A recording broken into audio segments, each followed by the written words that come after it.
be in an elevator and some kid will start tap dancing. That's right. Just throw down a little board and start going. Yeah. Well, the thing I like about America's Got Talent over the other ones is that they open it up to everybody. Yeah, it's almost like I remember there were acts on the Ed Sullivan Show, and you always wondered, where do the people who spin plates, where do they go? And there'd be plate spinners, bell ringers. You know where they go? They go on cruise ships and they spin those dumb plates. And then when they hit like 70 years old, if they're still alive, they go to this old age home that is supported, like the show business old age home. Even though they were barely in show business. Right. That's who's there, the plate spinners and the bell ringers. Plate spinners and bell ringers and see all that nonsense. You're getting them out of there. They're not going to be on your show. They would have to explain to me how they're going to build a career out of spinning plates. I mean, it's terrific talent, but I mean, you're talking about the premise of America's Got Talent is they're looking for a superstar. They're looking for someone who could fill up Vegas. Okay, now I've got to ask other questions because the other confounding acts on that show are tumblers. Right. That's right. They would dance have to, troops. They would have to explain to me the concept of their show because dance troops, you would have to blow my fucking mind for a dance troupe to win. You got to be the Blue Man Group. Exactly. That's what it's got to be. Or else I'm throwing you right the fuck out of there. You better be stomped. There are going to be 4 people left when I'm done. It's a singing contest once you're done with it. No, that's not true because... What else do you accept? Comedians, ventriloquists. Oh, okay. Comedians. There was a guy who won the first year. He was a ventriloquist. But, Where is he? He's working in Vegas, believe it or not. He's got a pretty big deal at one of the hotels. Okay. Yeah. No, I'm not opposed. Listen. You're Let not me tell you opposed something. to broadening the scope. You know, some of the biggest movie stars today, who are they? The guys from Jackass. They're on their 4th Jackass movie. Why is that? Well, how are you going to, what? Would they come on America's Got Talent and blow themselves up? Yes. There are guys on America's Got Talent who I've seen who could have a fucking film career. Is that right? Yeah. From blowing themselves up? Yeah. So I'm not opposed to dancers, but you better fucking blow my mind. All right, because that's By the way, what I see. I'm not a judge on American Got Talent, but this is all fantasy. Yeah. That's all I'm asking because you say there's going to be no nonsense. So no nonsense. You're not letting, but you're not understanding what the producers are going for. I don't care what the producers are going for. I know what I'm going for. Magicians, you don't mind? They're okay. I love magicians. Magicians are some of the biggest acts in Vegas, but you better be fucking good. I better not have seen it before. I see it before. First of all, you remember I used to do magic? Absolutely. I know how to do 90% of those dumb tricks. I'm going to go, you serious? I'll get up there and get myself in a box and disappear. You better make me disappear because I'm going to vote your ass off. You better be top of the game. Listen, one of the things about talent that I know, because I've made some coin in this business, Robin. To quote, good piece of change. To quote that guy from WKRP. Gary Sandy. Gary Sandy, who yelled at us. Who told us he made a good coin in this business. Where is he, by the way? I don't know. Yeah, but one thing I know, a career in show business takes a lot of hard work. You think the plate spinner doesn't work hard? No, I don't. Because a plate spinner wouldn't be satisfied with it. He'd come up with a broader kind of thing. Jugglers, are they okay?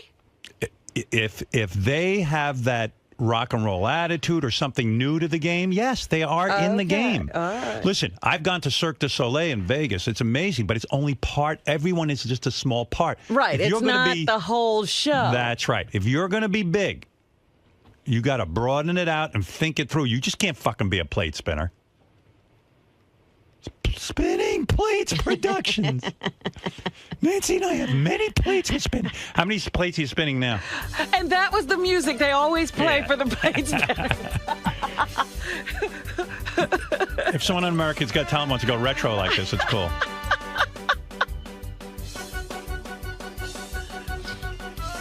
But the nonsense, people don't understand. If I was a judge on one of these shows, I'm no nonsense when it comes to judging talent and mentor. You know what? I'll tell you what. If I was a judge on one of these things, my biggest joy in life would be not only to discover some people with talent, but to help them along. Well, then you need to be on the X Factor. That's right. I might switch over to the X Factor. Maybe I'll start with America's Got Talent and then switch. By the way, who was voted off the X Factor last week? The black guys, Stereo Hogs. The worst name in first of all, that is a terrible name for a group. Awful name. And the Stereo Hogs were way more talented than the chicks who beat them out. But the girls are pretty. The girls are pretty. And that's my point, too. So Paula has one group left. Right. Every week she's lost. She lost someone. Because, first of all, she picks the worst fucking music for these people. The Stereo Hogs were probably the most talented group. She picked horrible songs for them. She has no ability to pick a song. She's her own worst enemy and her team's worst enemy. She's more worried about their dance routine and their choreography. Those guys were really talented. Now they're back probably in fucking Oakland or wherever they're from. They got to find jobs today. Today they're working in Pizza Hut. And if I was a judge, I'd make sure that someone with talent got good advice from me. I'd say, listen, literally do this next week and you will win. Don't fuck it up. It's ridiculous. These shows have got to come up to a new level. Enough with the clowning around here. See, you already have a lot of ideas. You're producing. You're not judging. Ideas? I'm filled with them. I'm over here trying to think, but nothing happens. What's the other thing? People go home and they don't think.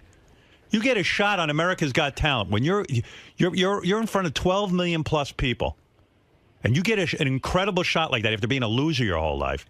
You better go home and think about it. And it probably is too late if you haven't been thinking about it all along. Yeah, you should have a plan no matter when your exit is. Stereo Hog should have looked at that Paul Abdul and said, listen, you twit. We're in this to win it. You can't pick a fucking song. Get out of here. Well, even that little girl this week, they were complimenting Simon for her song choice. Right. And she goes, I picked the song. Right. She knows what she can sing. Nonsense. Stereo Hogs listen to Paula. Right. That's right. Yes, Jim. Hey, what's up, Aaron? I have a question for you. I didn't realize what time it was. I got to take a break. Oh boy. Quick question for you and Robin. Well, actually, yours might not be that quick. But Robin, of all the people who ever worked on that show, who would you sleep with first? Like all time? What show? Your show. Like from day Me, one. of course. No, take you out of the picture. Oh. I mean, Robin was dying to get Who him was to the sack with hottest me. guy that she would bang? Ever. Wait a minute. Say again. Of everybody that ever worked on that Ever worked on the show? Ever. Jackie. Please. There had to be Artie. You got to bring everyone into it. I am. I'm thinking of, it probably, if I had my pick of anybody and they had to sleep with me, Goff if I LaBar. said, sleep with me right now. You know what? It would be between Tom Chiasano. Well, he didn't work on the show. You don't want to consider him? Are we calling Howard TV into this? Because that kid you flirt with in the hall, Greg. Anybody affiliated with your show since day one. Tom would count. Oh, and then Tom Chiasano? Tom Chiasano? Could you really sleep with him? No, I couldn't sleep with you'd him, be but like, he's so cute. No, you don't. Robin, you're moving me to ecstasy. Shush, I'd have to hold my hand over his mouth. Don't talk. Robin, you're eating ass every Tom eats ass. He loves it. Oh, stop it. I So you never love it. heard Tom say that. Oh, listen, I'm a guy. I know what he does. Tells me.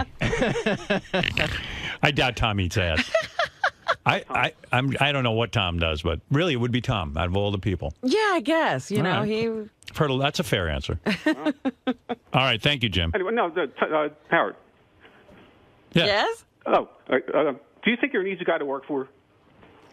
Like, if you weren't famous or anything, do you think you're easy or you're a pain in the ass? Like, I think I'm too easy. I got news for you.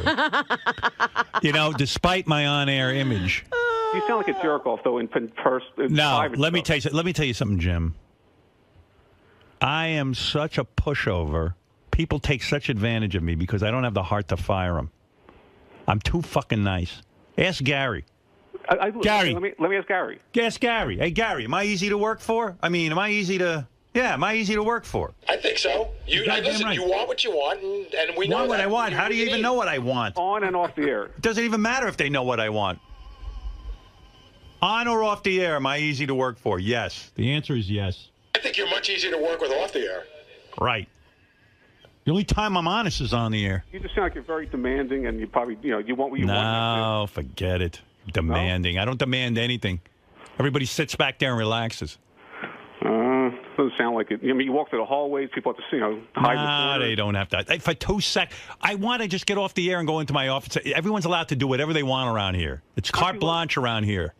It sounds like you're like that Robin. no matter where you go. What? It sounds like you're like that no matter where you go. No. Where is he? He's never anywhere. I go home. Don't you wish your boss would just go home? That's what I do. Yeah, that's why I'm calling and asking you. That's why I'm so easy to work for. I'm never here. I go home. I work over the computer. I'm sitting and writing all day. How about ask Jason if he thinks you're easy? Ask him. Jason, do I bother you?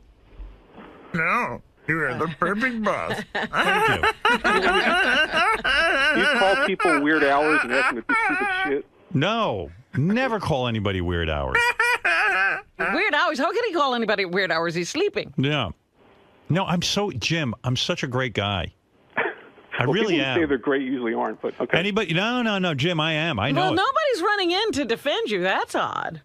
Anybody want to say how easy I am to work for? Jimmy, he's fabulous. No one ever calls in to defend you about anything. Like when you make up these stories, you got beat up as a kid. How come not one person calls up and say, "Hey, I'm one of the guys that beat you up"? Because they're all in jail. Oh, they're all dead. You're talking about guys who mostly are in prison now or dead. Well, I'm just saying, no one ever backs your stories. Oh, listen. So if you're nice to work for, they're just not saying it. Or not nice. Jason, go ahead, answer the question. Howard is great to work for. I mean, really is. I'm not just saying that. Thank you. You send me emails all the time. We're going back and forth. You're great. If he wasn't no pressure. What? If he wasn't famous and made you famous, you wouldn't quit? No. What? I don't know what that means. I don't even know what he means. I wouldn't quit this job, period, even if Howard was a total dick. He's not, and it makes the job that much better. I don't know what you want from me. You couldn't have a better person than me running the ship. Trust me. Yes. I'm going to compliment me since no one else wants to. I'm going to tell you, I am terrific. I'm terrific. He's a better You don't boss read than anything about Sandusky. I was a scumbag to anybody. How come you don't read that? No charges of any sort? No. You'll never see it. He was never in the They're shower. not going to admit it in front of your face either. Hey, can I jump in? Yeah. Listen, in all the time we worked here, have you ever heard anybody leave the show be disgruntled, aside from Jackie? Everybody. No one. Jackie. Have you ever heard any Stuttering John wasn't disgruntled. Billy West? Billy was. Billy was disgruntled. I think He Billy was disgruntled with Tom, not with you. I think Billy was disgruntled when he joined. Nobody leaves that show on a good note. On a good note? Including Artie. Artie, Whether it's their fault or not. Artie and I are not at each other's throats. Artie had a problem. And Jackie can't be that disgruntled. He's back working for us. Well, he's desperate. Well, you're right. If Jackie had made something of himself after leaving, he'd never speak to us again. Right. I mean, everybody who leaves the show, you don't talk to anymore. That's not true. There's a lot of people who have left the show that you don't. we talk to? Casey left the show. I talk to him all the time. And there's a lot of people who left the show that aren't on the air because it's a big organization, and we talk to all of them. What? You talk to Casey when he calls in, and he's Yeah, not. and we email each other. All right. I mean, fuck you. You know what? I don't know what you're trying to say. Listen, let me tell you something. Very few people have left. Number one. No one leaves me, and I'm so nice to everybody. You're crazy. Goodbye, Jim. I don't like your attitude. Me neither. Later, Howard. Thank you. Later. Fred, you think it would be a good idea if I became the judge on America's Got Talent? I think they would have got a gold mine with you. Personally, I think the show's In beneath fact, you, it would but I be- think it would be a gold mine for them. 'cause- Clear the stage and just put Howard on Right. it. Howard's I think you're way talent. better than that show, personally. You think I'm better than the show? And Yeah, I do. I should not be the judge on America's Got Talent. You know What what? should he be doing? I think you should be president of the United States. That's what I thought Fred would say. You think America's Got Talent is beneath me? Well, you know Thank what? you. I think you're better than that show is. I mean, it's an okay show, but you have, there was one comment or commentator that was talking about all that you've done for this industry. No one else has done that. Yeah, Fred's right.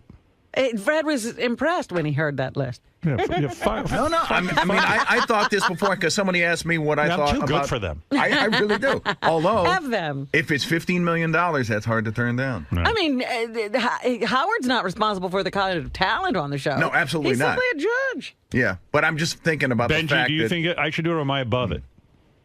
It's not that I think you're above it, but I wonder, does it make your life more fun? could Or we more get enjoyable? and could we get Elijah Giordano? I mean, as the one of little I first know about- contestants? First of all, you know what I'm going to tell Daryl Hall when he comes in? What? He should audition for America's Got Talent because he's currently not under a recording contract. Why not? Why don't one of these guys who used to be, have huge careers, and you know what? Go on one of these shows. They'll be up in front of 12 Because that million would be people. a step down. I remember on Last Comic Standing, Yeah. a real, successful comedian who had success in days past came on as a contestant. Did he win? No. Oh, my God. See, that's a problem. I mean, if Daryl Hall comes on and he doesn't win, You know, it'd be great That'd have be him go up against I John hit the Oates. buzzer. Hit that big fucking X on him. That's right. Hey, wait, you told me to come on here.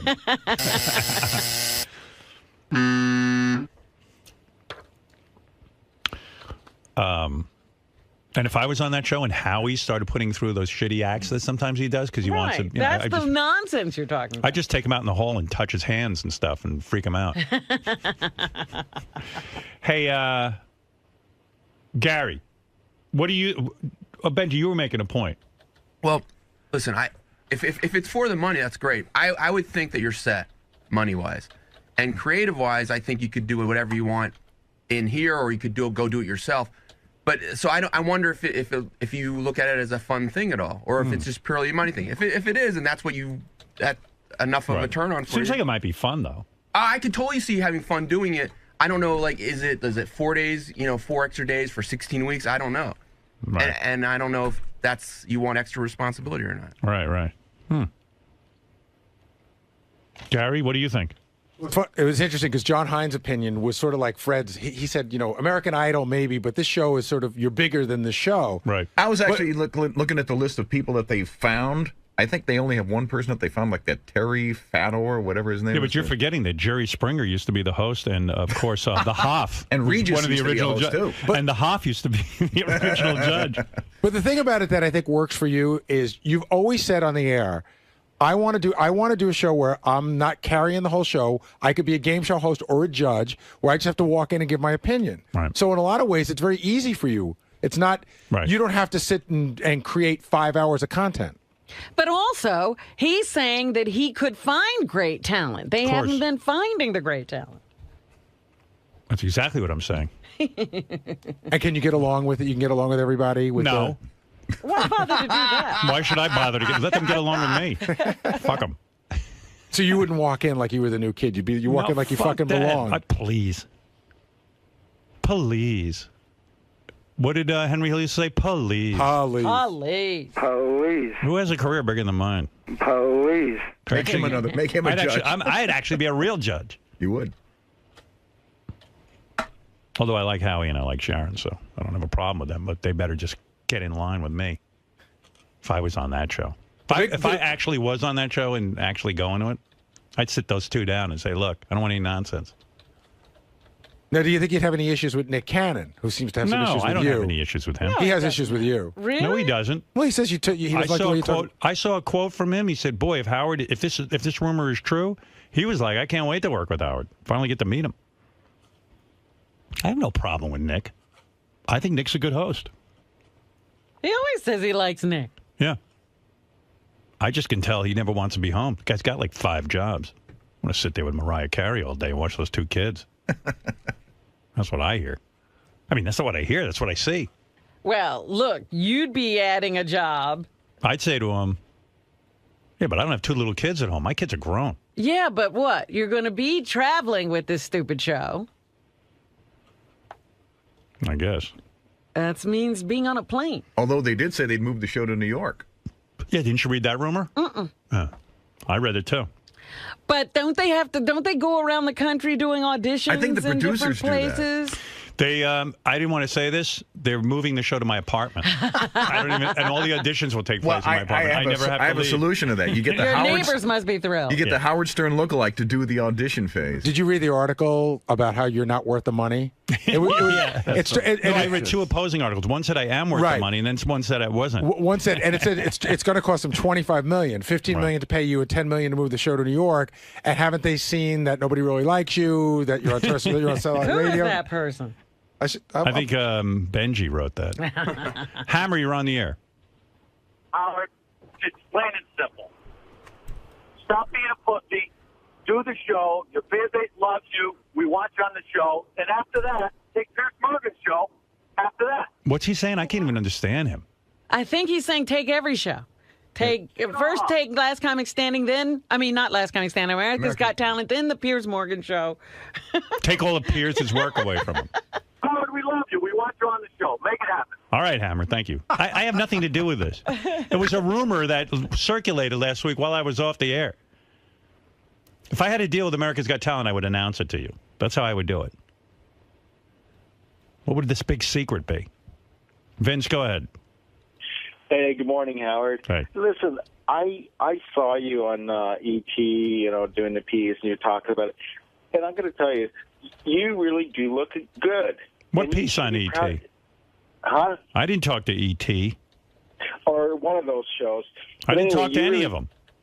Well, they had you on a mic and ask you about it, and I can't remember what you said, but I just want to say that you look really good, and you should be proud of the way you look, because there are guys that are half your age that are so way out of shape, and they just don't take care of themselves. They're not anywhere near as good. What is it, JD? These entertainment shows, they used file footage of when you were asked about American Idol. Yeah, whenever there's a judge opening, they ask me. And they also go back to that footage. It must have been that one day I looked good. Thank you, Vince. You're welcome.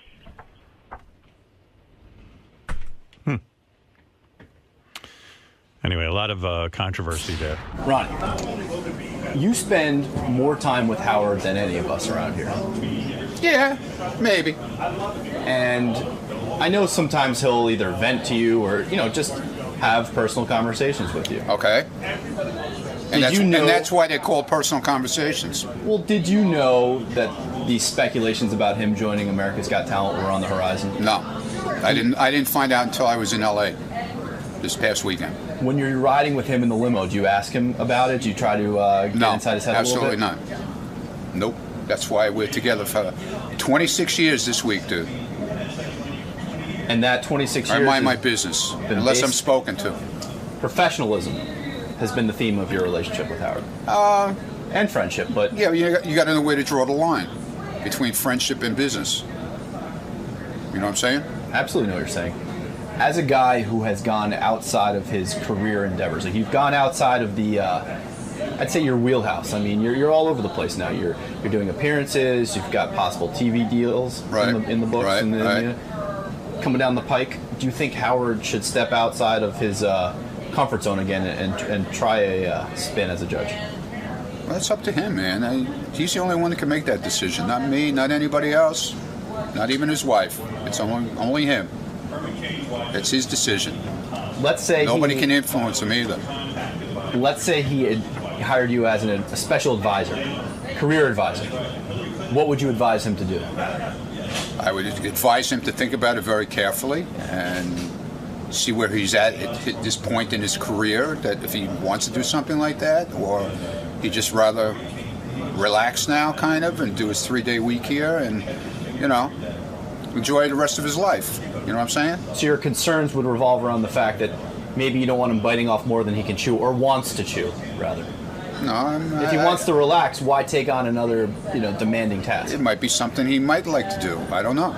That's something that only he can decide. Anybody could tell him whatever they feel like telling him. His agent, his wife, his kids, they can give him all the advice they want, but there's only one person who can make that decision. That's Howard Stern. Man, I'm getting nothing out of you. You play your cards very close to your pinstripes. All right. That's my deal, man. And that's why you've been here 26 years. That's my deal. How much truth do you believe there is to the rumor? I believe that there are negotiations going on. I don't think any deal has been reached or anything like that, but I do think they're talking to Howard's camp about the show. As a television guru expert, you're too kind. What kind of impact would Howard have on this show's ratings and validity? Well, right now, America's Got Talent is the most popular show during the summer. That's when it airs. There's not a lot of other things out there, but it's got a good following and a good base. I think Howard would definitely turn the show on its ear, and the ratings would go up. It'd be must-see television, at least in the beginning when he first gets on there. But here's the thing I wonder.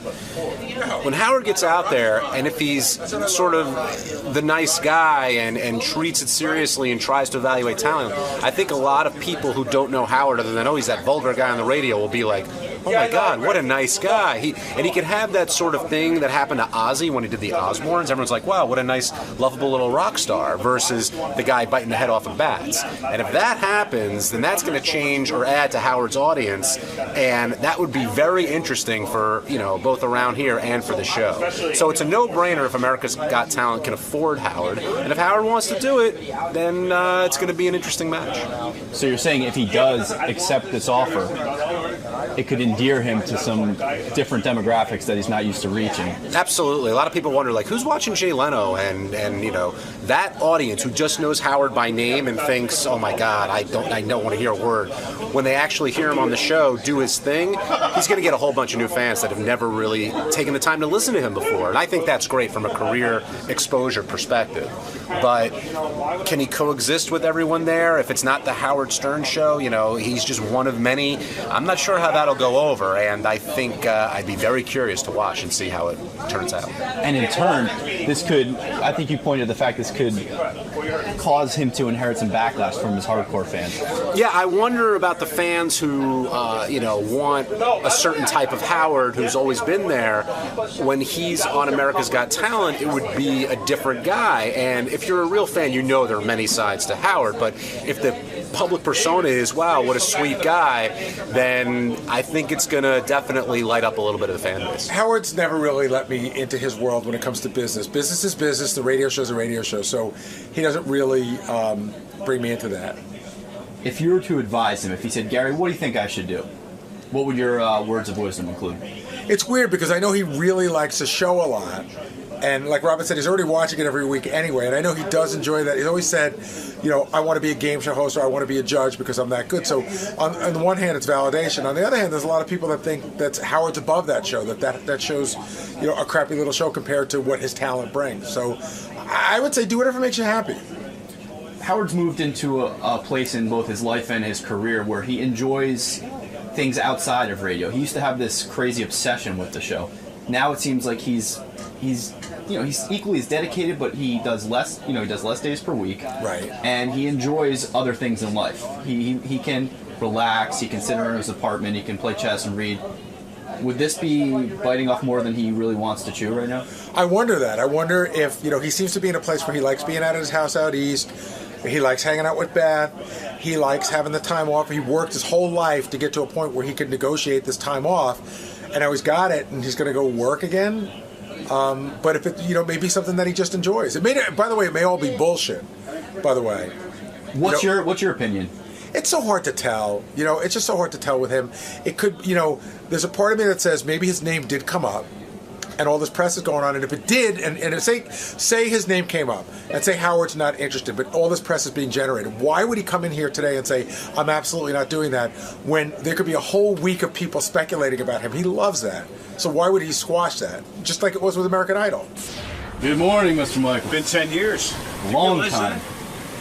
You know, I got ranked one of the best interviewees of the 90s, and then I had to take a decade off. So it's time to reconnect. And I want to move to the top of the list. Right this way, sir. This way. Forget where we are. Where's Robin? Robin used to greet me out of the hall. She's in the studio. I know, but I mean, she used to come out into the hall. Right in the studio. There's some fun. So, Mr. Michaels, you've been a part of some legendary prank calls that the show has thrust upon the media. I have. But yet, you come back for more. You love this show. Number one in all media, as far as I'm concerned. Number one. Has been forever. Fantastic. Well, it's great to have you here. I know you were probably up late last night. I was up late. In fact, I just left the parking lot, so... Only Howard could get me to leave the Meadowlands parking lot and come straight to the studio. But I'm ready for action. All right, a little coffee, a little Howard, get you going. A little coffee and a little Howard. It's perfect. Great to see you again. Good to be with you again. Looking forward to it. I'm going to become a regular again. All right, we'll see you in the studio. I think we need Howard to come out to the West Coast once in a while. I agree. You know, Let's I get mean, him it's to... like, you know, Howard just needs to get out there, to get out in the hinterlands, to see what the rest of America is like. You know, to spread his joy, to spread his knowledge of all things worldly. And I think that's a pretty good idea. And you guys wouldn't mind that either, right? I would love a trip out there. Yeah, I think it would be pretty good. We're becoming East Coast recluses over here. So. Of course you can. Yeah, that way, you know, and the time you walk out of every restaurant in Los Angeles and TMZ is there. It's not like New York, you know, where nobody's here. Nobody pays attention to anything you do. You know, come out where it's happening. Hollywood. All right, I hope you convince him today. I'm trying to. Believe me, give me about 2-3 hours and away we go. All right, we'll see you in the studio. You bet. Hey now, everybody. Al Michaels stopped by to see us. We haven't seen him in like 100 years. When's the last time we saw Al Michaels, the famous sportscaster? I think it was... I guess we've seen him since the OJ thing. Yeah. Oh, now you show up. home. Where the hell have you been? Wait, we can't hear you. Hold on. No one can hear you. You're a broadcaster. You should know that. Gotta have a mic. How are you? I'm fantastic. You guys. I thought you abandoned us. I did. I just needed. I was ranked one of the top interviewees of the 90s. Yeah. Yes. And then, what do you do for an encore? So I needed a decade off. Did you feel? And now I'm back. I'm back. Did you honestly feel, and I know this feeling, sometimes when you come on a show and you're such a terrific guest and you really, you were great and all that, do you start to feel like, hey, you know what? I should stop now because what if I go on and I'm a shitty guest? If I lived in New York, I'd probably be here like every week. But I'm out on the West Coast. And by the way, you should start doing like 5-6 weeks a year on the West Coast. We need you out there. That's where it's happening right now. You love coming out there. I heard you talking about Brad I do Gray's love it. wedding. You have a lot of friends out there right now. You've gotten to know a great friend of mine, Don Rickles. Yes. Now, my wife and I have a lot of dinners with the Rickles, and about 4 or 5 years ago, he's telling me he had never met you. Right. And he was sure that you hated him. Oh, my God. And I said, Don, are you out of your mind? Howard would love you. I worship Don Rickles. I know you do.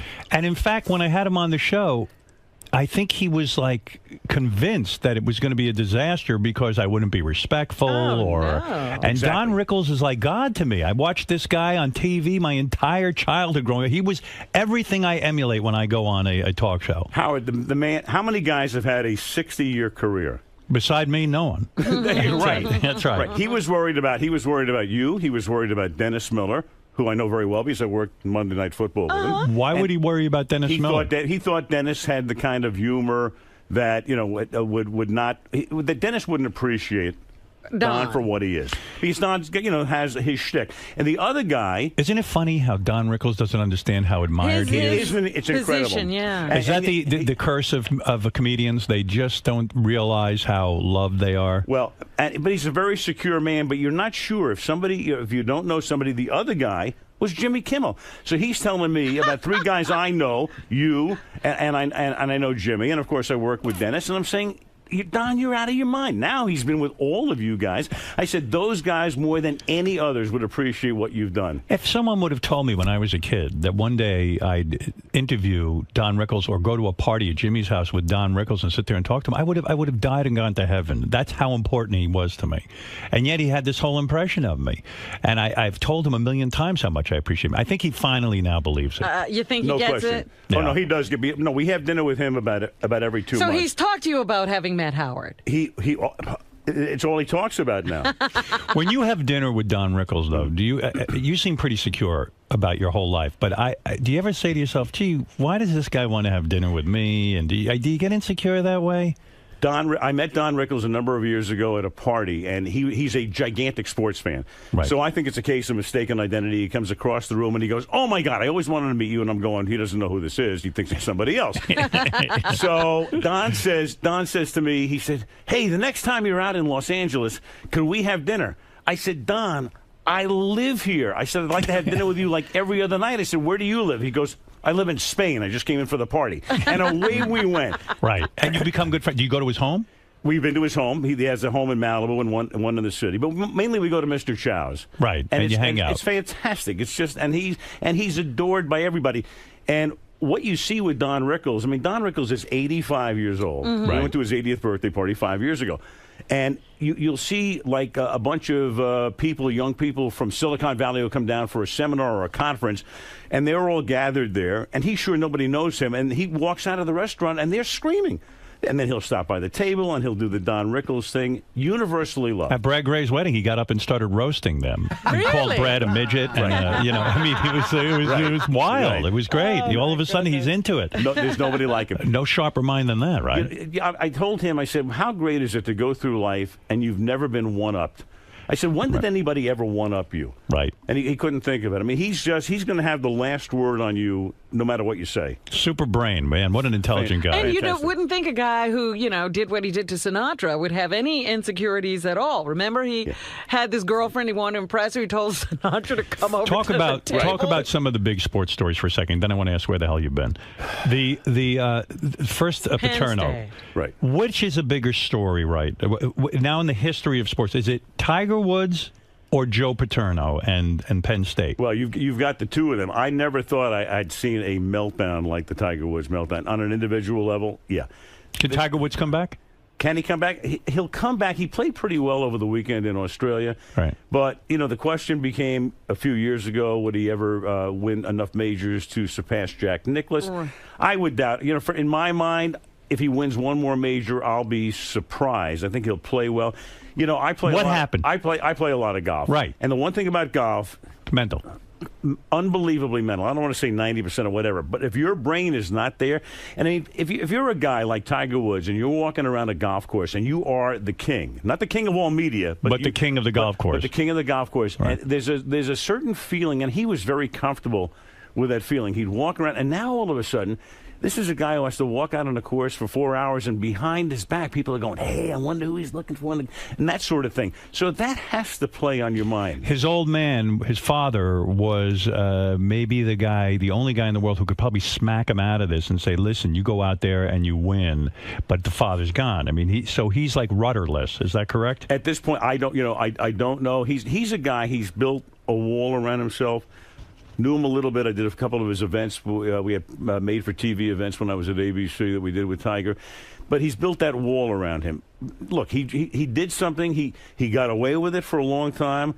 And then when that roof caved in, I mean, did you have bang. were you aware of that at all? No, Robin, you look great. By the way, you look so great. Howard, you look great too. I look terrific. You look. Right. I listened to the whole Chris Martin interview the other day. Yeah, he's right. You look the best I've ever seen you. Let me far. tell you something. And Robin, I've always loved you. And well, you know thank that. you. Yeah. And you look marvelous. Yeah, we all look I don't know great. how you could be covering Tiger Woods and now not an inkling of what he was up because he's to. not privy to that. Yeah, Robin, he goes to some charity events. I'm not going to a club with him at 2:30 in the morning. Look, Right. I just got out of the parking lot at the Meadowlands after the Jets game last night and came straight over here. And plus, That's Al's like a real married He's guy. not I hanging am. out. You don't get any side pussy whatsoever, No, right, Al? not at all. Not I just want to hear you say side pussy. I get none of that. I get no side anything these days. Right. Not even side meat. And in a way, that is the one sadness in your life, that you never really acted out sexually with a lot of these women. And you could have women. You make a Traveling lot on of the money. road. You're a handsome guy. My wife's the best of all time. Well, we know we that. talked about that. I met her in the 10th grade. Right. 10th grade. In the 10th grade. And did you? I forget. You've never had another woman beside your wife? That's it. Are you serious? That's it. Why is this a smirk on your face as you I'm say not that? smirking. You're thinking about the other women you fucked, aren't you? No, but I'm just, You're telling me you met your wife in the 10th grade. 10th grade. Had you had girls before that? No. And, well, Robin, before we got married, yeah, Oh, okay. Oh, you did have women before you got married.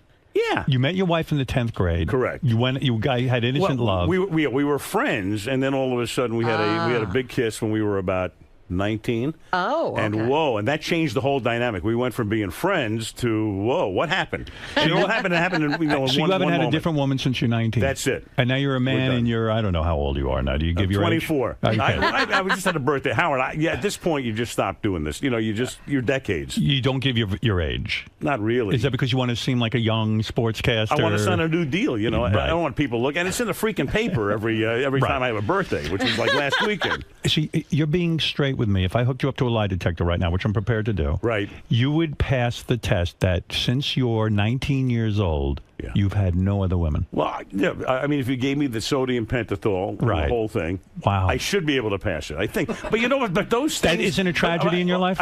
No! What's the closest you ever came to cheating? Was there a woman that tempted you? You've probably met some great women in the broadcasting industry. When Robin greeted me the first time I walked in. No, stop it. I'm serious, Robin. You are the best. You are just the greatest. Really? You've never been tempted? Like you didn't work along Diane Sawyer at some point? I worked with Diane Sawyer. I mean, you didn't say, there's a sexy woman. Well, yeah, there. but you're always looking and saying, wow, isn't that something? Yeah, I mean, I do have eyes. It's remarkable. I mean, I had LASIK, but I still can see pretty well. Did you have LASIK? I did. Well, I'm not crazy about it. When did you do it? I did it 10 years ago. I'm afraid to do it. I don't want to mess with my eyes. We're the guinea pig generation, and I had it because I had to wear I wore hard contacts for a long time, and they're horrible. And then the dust would blow, and I was playing a lot of golf, and so I had the LASIK done. But now it's kind of like I don't know what it is. Now I'm back to wearing glasses again. Like, why is LASIK not good for you? In other words, you had it done. You were nearsighted. Yeah. All right. They did the correction, but what happened? Then you had difficulty reading. Well, yeah. They tell you that. That was fine, but then I could see at a distance. But then all of a sudden it began to diminish. And again, this was 10 years ago. So, if we come back in 100 years, I'm sure they'll have the whole thing down to a science. But Did they recommend to you that you do it again? Well, it's interesting because I've been to a couple of guys who say, yeah, let's tweak it, and others who say no. So at this point, it's like, I'll put the glasses on again. I mean, this is crazy stuff. And the glasses you're uptight about because of your vanity. You want to look handsome on TV. Well, yeah, I just feel the glasses are a pain in the neck. I lose them. They fall, I keep them on my shirt right now. I'm liable they'll be gone by the time I'm on the street. By the way, you look much better in glasses, and you know. Well, listen, let's say I was a judge on America's Got Talent. Now all of a sudden I'm on network television, which I shouldn't be. No, don't take it if they offer it. Listen, I listened to the show earlier today. Yeah, that's not you, Howard. I'm sorry. Go ahead, advise me. But here's the deal. Here's what I think. If you want to branch out and do something else, I'm not looking to do anything. I know you're already the king of all media. Right, so I mean, right. why do you want to do this? I You like don't need staring the at the wall. I understand. Right. But what if you came to Sunday Night Football for a year? Oh my God! He doesn't even know football. That's what I'm What's saying. the difference? But I don't know anything else either. We had Dennis Miller on. He didn't know anything? For 2 years. That was a disaster. Dennis knew football, but I mean, Right. Dennis brought a different dynamic. So I see Chris Collinsworth, me, and Howard, and then Michelle Tafoya and Robin do the sideline. See, but you're joking my around God. now. You know what? But Howard, when you think about it, this is what we did with Dennis in 2000. We felt that the show needed some sort of juice, comedy, a different feel. Right. So that's why we brought Dennis in. So Right. I'm joking around partially, but then again, if you were to come to Sunday Night Football, do you realize, now you talk about First buzz. of all, if I did Sunday Night Football, I would be serious about it. Number one, I would become I watched football the other day. I watched the Penn State game. I don't know why exactly I was sucked in, but I wanted to watch those morons who were standing there in the stands. They got, "We miss you, Joe Pa." Oh, Joe Pa. I don't know how you feel about this. I'll tell you how I feel. And I would say this on your broadcast. This guy's a creep. I don't care. This is a jock mentality. They're no different than these priests who protect each other. These football guys with the jock mentality, this kid with the red hair. If I saw a guy fucking a 10-year-old, I'd walk in and punch his teeth out. I wouldn't even ask a question. Would it ever occur to you to go home and talk to your father? No, but he went home and talked to his father. This kid must be the biggest moron on the planet. But he's a big dumb jock. Then his father doesn't know what to do. The two idiots. And he tells him, go talk to Joe Pa. And Joe Pa's a bigger moron. I don't care if he can coach football, you big dope. He goes to the university. Now, one of these guys did a thing. And I don't know who these students are running around worrying about Joe Pa. Joe Pa's senile. That's what I figured out. This guy's senile, and no one wants to admit it. They already had him coaching from the stands. I could do that. He's senile. Where do you stand on this? This is phenomenal. This is what you want. This is what you want. Come on, let's go right now. Let's go do that dumb broadcast. And then we go to a commercial and we'd go home. I'd sign off. I'd do the credits. Howard, that was fantastic. It's the truth. Is Joe Pa senile? Of course. Well, beyond that. Right. They have. By the way, can we do all the games in New York? I don't want to leave here. We have to do one in California. I don't want to do that. But go ahead. Talk to me about Penn State. All right. Well, here's the thing. What shocks me is, and everybody's on top of what the coach did and what he didn't do, et cetera, et cetera. They were investigating this thing in the 90s. Yeah. What happened? What Where happened? did this fall through the cracks? What about the DA's office? What about the campus police? What the hell's going on there? And by the way, so many people knew about this. How the hell did this stay under wraps? But let me ask you those something. Many years? Who's on the broadcast with you on your Chris football? Collinsworth. All right. If Chris Collinsworth is in the shower with a 10-year-old, you walk by and you see him. He's putting his penis in a 10-year-old boy's ass. What do you do? Seriously, what would you do? That's when I'd be glad that my LASIK doesn't work. You say, I must be seeing things. I see. I don't know. But I would go and I would take the guy, I would choke him out and pull him off the kid. Yeah. Wouldn't you do that? That's where this whole thing falls apart for me. Yeah. Well, we would do that because we are at a certain point in our lives. Maybe the young assistant coach is all of a sudden he's working for the iconic figure in Paterno. Right. Let's say he goes to somebody and somebody says, "Oh, you're full of it," and then the next thing you know, that guy gets fired because somebody says he's making stuff up. Now I'm with you on this stuff. Right. Yeah. I would like to think that I would step in. You'd like to think you'd handle it yourself. Exactly. That's right. Well, I mean, if you actually stepped in and stopped it, there'd be evidence right there. Al Michaels would step in and stop it. I know. LASIK or no. I know the kind of man in a he is. shower room that they don't belong in. I read the greatest sentence in the New York Post. What was that? It was like buried deep in his story. I didn't know this guy Sandusky. Right. His view out his window is what? It's a school. A schoolyard. Oh, God. And a playground, yeah. He lives across from a playground. That's like beachfront for him. You can't make this stuff up, can you? No, you can't. That's like beachfront property. Yeah. That is so... Could you show me a home that has a view of a playground? You know, anybody who can afford not to live with a view of the playground, is up to something weird because you don't do that. All right, talk to me. So what is the bigger story? Paterno and Penn State? Or Tiger Woods? Well, I think of the moment, it's Paterno and Penn State. In history, which one will we remember?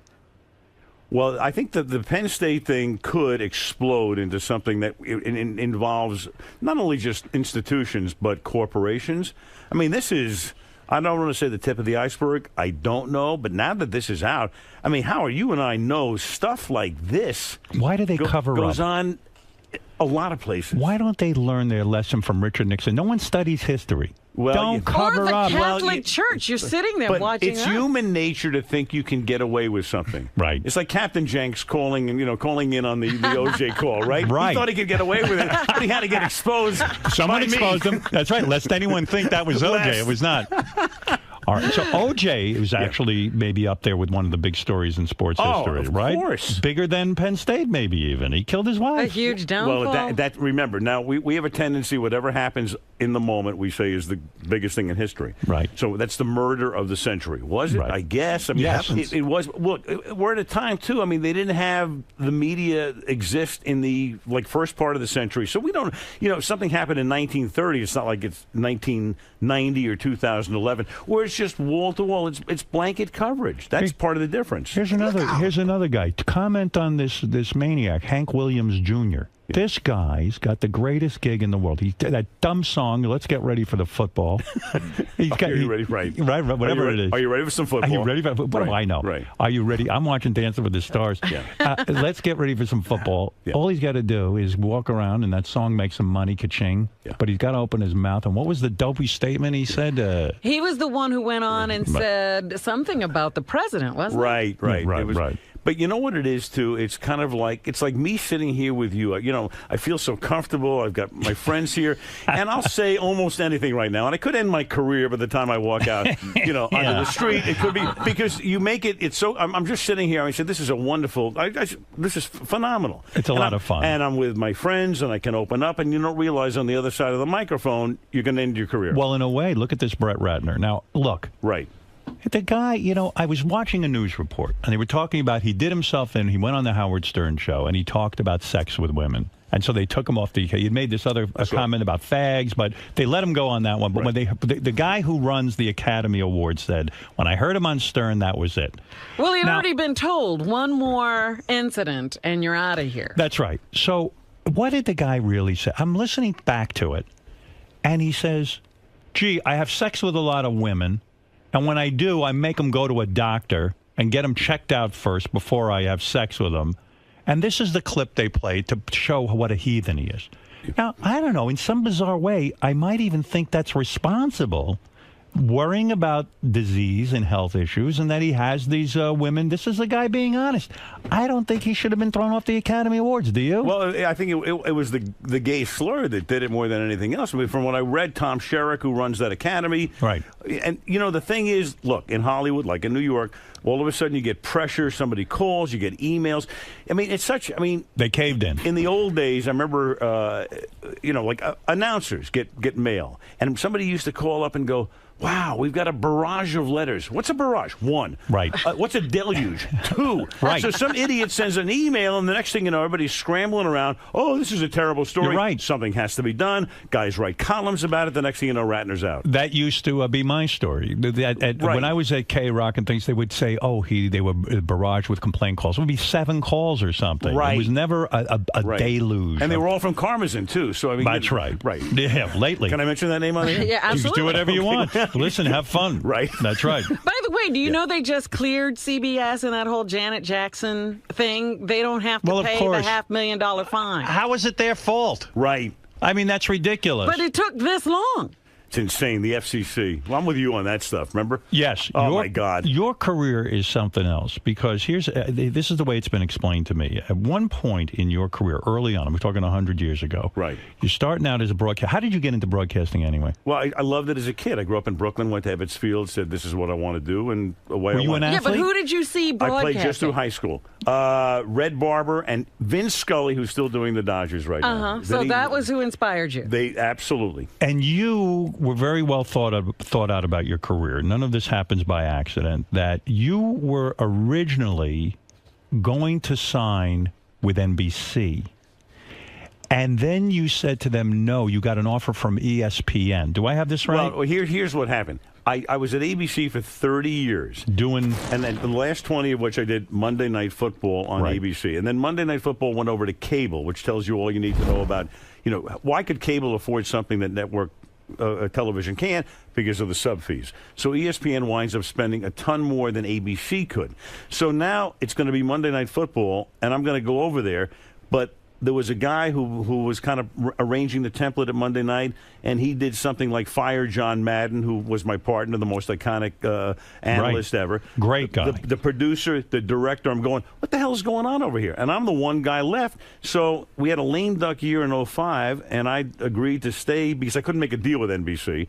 And then after the 2005 season, I said, this is not going to work. I'm over here when I should be back. I should be at NBC with my guys. Right. Now, what should have happened is all of my guys should have stayed on Monday night. Right. But that's, that's internal Why? politics and all that so let nonsense. me Yeah. understand this. When ESPN got the rights to Monday Night Football In 2006. originally they hire you and they didn't hire Madden. Correct. Why would they do that? Why would they make a monumental Why mistake did they like do that? that? They did that because a guy who was in charge of it decided he was going to go a whole different way. And, Madden was probably too old and the producer was not controllable. You have something that works and you take it and you destroy it. Howard, somebody always has to put their imprimatur on a show. They put their stamp on the show Correct. because they are the program director. They want to make it theirs. I'm the boss. I'm the big guy. All It that is the crap. biggest, dumbest mistake anyone can make. Aloha. When you got something that works, you sit there with it and you milk it to the end. Of course. So you go over there. You think they're all coming with you. You sign your deal. Right. No, I didn't think they were coming with me, but I couldn't make the deal at NBC. Why couldn't you make the deal at money, NBC? Basically, because they were offering I heard they me- offered you $3 million to go to NBC, and they were going to give you an additional $2 million to do basketball. Wait a minute. Where are you coming up with this stuff? I know what I'm talking because I know everything about show business. I'm What the is king this? of all media. You are the king of all media. When you were leaving But you're Monday not the night, king of all accountants. when you were leaving ABC, yeah. Al Michaels was leaving ABC. You were going to sign with ESPN. NBC offered you $3 million, and you turned it down. No, those aren't the correct figures, but here's the deal. Remember, ABC and ESPN are under the same umbrella. It's Right. Disney, so I'm moving internally. I'm staying under the Disney umbrella. Right. But all my guys are now going to NBC. So NBC is talking to me, but we can't make a deal at that point. But you signed a long-term contract with ESPN. How did you get out of that contract and go to NBC? How did you break it? We had one lame duck year, 2005. Right. I was still working with Madden. Then as everybody's leaving, I went to the person I had to go to and say, hey, look, I think it's better for everybody if you let me out. I said, I know it's going to be awkward and blah, blah, blah, but it's a better deal for me. I really would appreciate the fact I could go back and work with my people. I know what you want to do over here. Why didn't they say to you, It's like, screw if they- you, Al Michaels, we signed They you? could have. That's right. Why did they go along with that? It's a very good question, Howard, because I think they felt that maybe it was the way to go. Because if they were going to get rid of all of the people I was working with, why were they keeping me at that point, too? And meanwhile, I got to tell you something. The guy that blew the show up, he didn't want me in the first place. He was told, you're going to keep Michaels. Oh. Amazing. Right. Oh, yeah. Isn't that amazing? It's incredible. That is incredible. Yeah. I mean, it's just an... So you were lucky you got out of ESPN and you were able to go to NBC. And didn't NBC have to give over a bunch of rights to things in order to get you? Yes, they did. Ryder Cup rights and all that stuff. And then there was a cartoon character that became part of the deal. And So you are valuable. We threw that in at the end to, kind of throw the press off. Does that make you feel like a man who died and went to heaven, that these companies would sit and give away rights to things just to get you to be part of a broadcast? No, because I always felt, going back to when it all happened, we all should have stayed together on Monday night. Right. It's ridiculous. That was insane. And that, and that show they've had a lot of different moving parts. through the years. Instead of taking us lock, stock, and barrel, it was like the number 3 show on television Monday night when we were at ABC. Absolutely. So what are you doing? Well, I mean, if somebody comes in here and says, hey, Robin, you're out. Baba Booey, you're going back to the Hartford. What are you going to do? Listen, I know what I'm doing. What are you doing? My head's going to explode. That's what I'm doing. Of course it is. That's right. It's enough with all of that. That's right. You're absolutely right. You got a Hollywood star on the Hollywood Walk of Fame in 2004. Isn't it true you have to pay for that? Well, blow the lid off this. No, what happens is that they when they want to give you a star, then they go to the company you work for. If they went to Sirius and said, hey, we want to put Howard Stern here. Oh, they'd be thrilled. It's kind of like, right, they'd be thrilled. Right. It's almost like a charity where they say, hey, look, we need a contribution, blah, blah, blah, blah, blah. So it's not as if you can walk in and say, hey, look, I want to pay for my star. So was there a ceremony when you got your star? There was, yeah. Did you like, who came to your ceremony?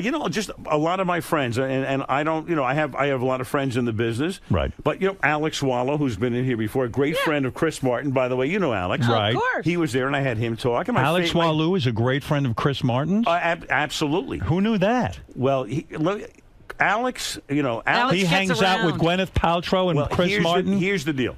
So, by the way, the Chris Martin interview was it was fantastic. Thank you. I was driving to Palm Desert, and I was in the garage for half an hour, and I couldn't get out of the car just to hear the end of it. We got a lot of nice emails. I used to play a lot of golf with Gwyneth's father, Bruce Paltrow, who was a very successful director. Right. And then Bruce contracted cancer. Right. And then died. He and Gwyneth were in celebrating her birthday or his birthday in Italy, and he got sick. And, And so I knew Gwyneth through that, and I helped to introduce Bruce to Alex, who's a cancer survivor as well. And so it started at that point.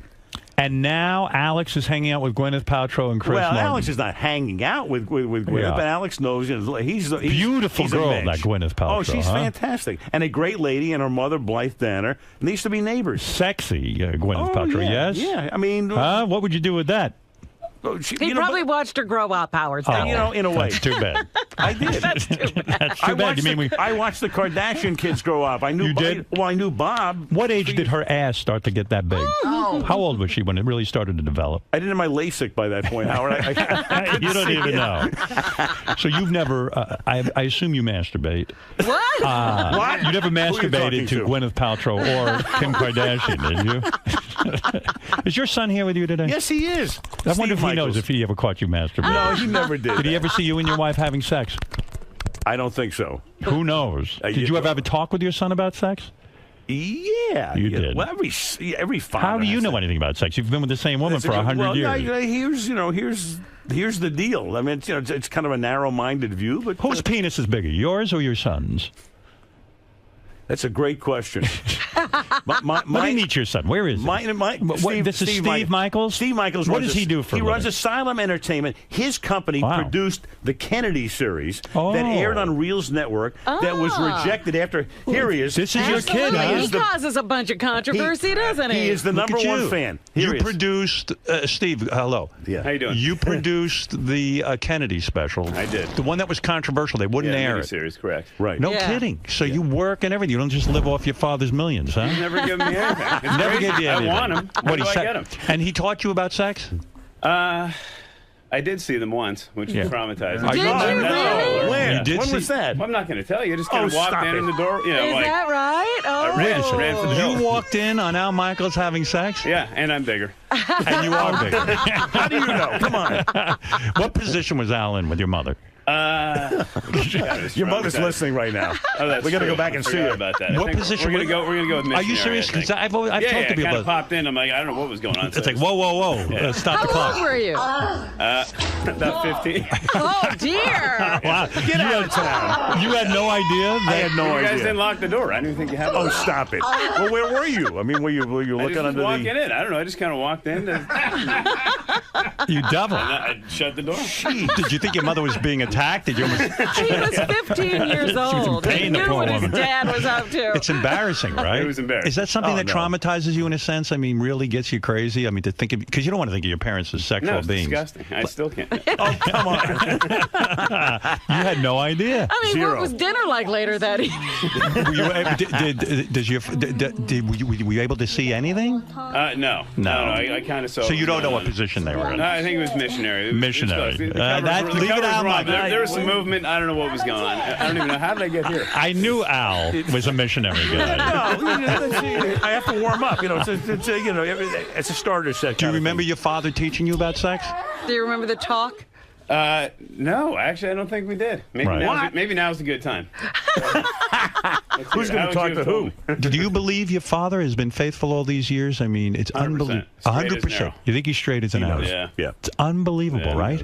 Yeah. That's an inspiration. You were not married? I am married. Oh, you are kids. married. Yeah. 2 kids. Yeah. No kidding. Yeah. That's nice. You my guys seem... granddaughter's in New York on this trip with him, and we have a grandson. Right. But you, unlike your father, you cheat, right? Oh, of course. My God. You're not going down that road. Well, good for you, huh? Yeah. And look at you. Yeah. What, do you got a sister also? I do. He does. What does she do for a living? Gorgeous. She used to be. She was a publicist at CBS for a while, and then she left there to become a mommy.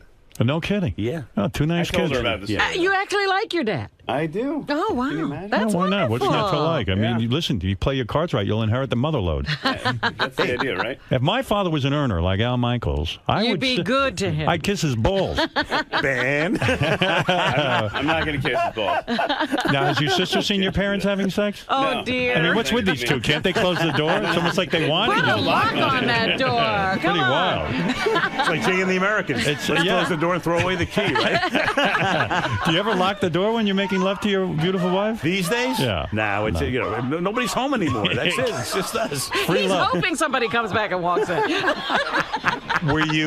Did you enjoy your father's notoriety and his fame when you were growing up? Was this something you were proud of? Yeah, it was pretty cool though. Although you kind of have to become a ticket broker. Everybody wants the Right. the I was going to say, you got to go to a lot of great games. Did you ever say to yourself, I'm going to become a sportscaster like my father? Never. No, Smart behind the man. camera. Yeah. See, that's why I like you. Yeah, you can't do that. You can't compete with that. You got to go find your own thing. Yeah. That's what I try to tell these kids. This kid is tremendous. Let me tell you something about it. I just want to tell you one thing. He did a bunch of stuff, 30 for 30 on ESPN, where they went out and they hired different directors. He hired Peter Berg, who does Friday Night Lights.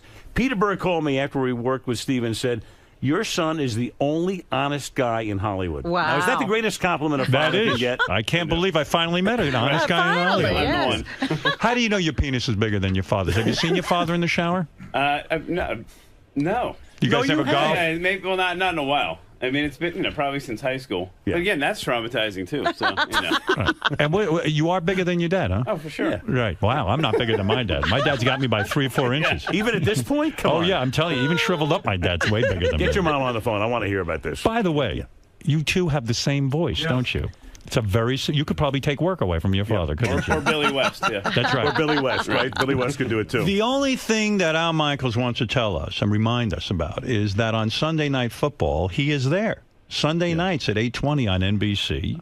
You just did the big Jets game with the Patriots. The Patriots beat the Jets by 21 last night. But you never announce who you're a fan of, right? Do you actually have a team you're a fan of, or is that ridiculous? I don't, because you know what it is? When you're announcing a game, all you want, you're rooting for drama. I just want a great game. Right. You don't bet on the games? No. You know what? As much as I know, and I tell my friends who pay $500 a week to go get some idiot named Benny the dog or somebody to tell them who they think is going to win. What are you doing? It's like listening to stock analysts, too. They don't know what the hell they're talking about, Howard. You have seen so many games and witnessed so many things on the field. Do you think, if you were given a team to coach, do you think you could do it?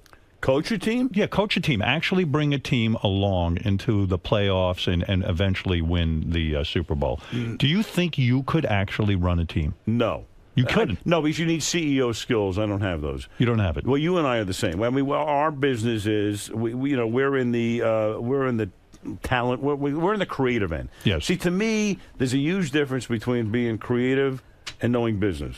And a great coach has a great business sense, and could be most of these guys could be very good CEOs. Right. You and I, forget about that. You know Robin what could you be a should CEO. do, but you don't know what those other guys should do.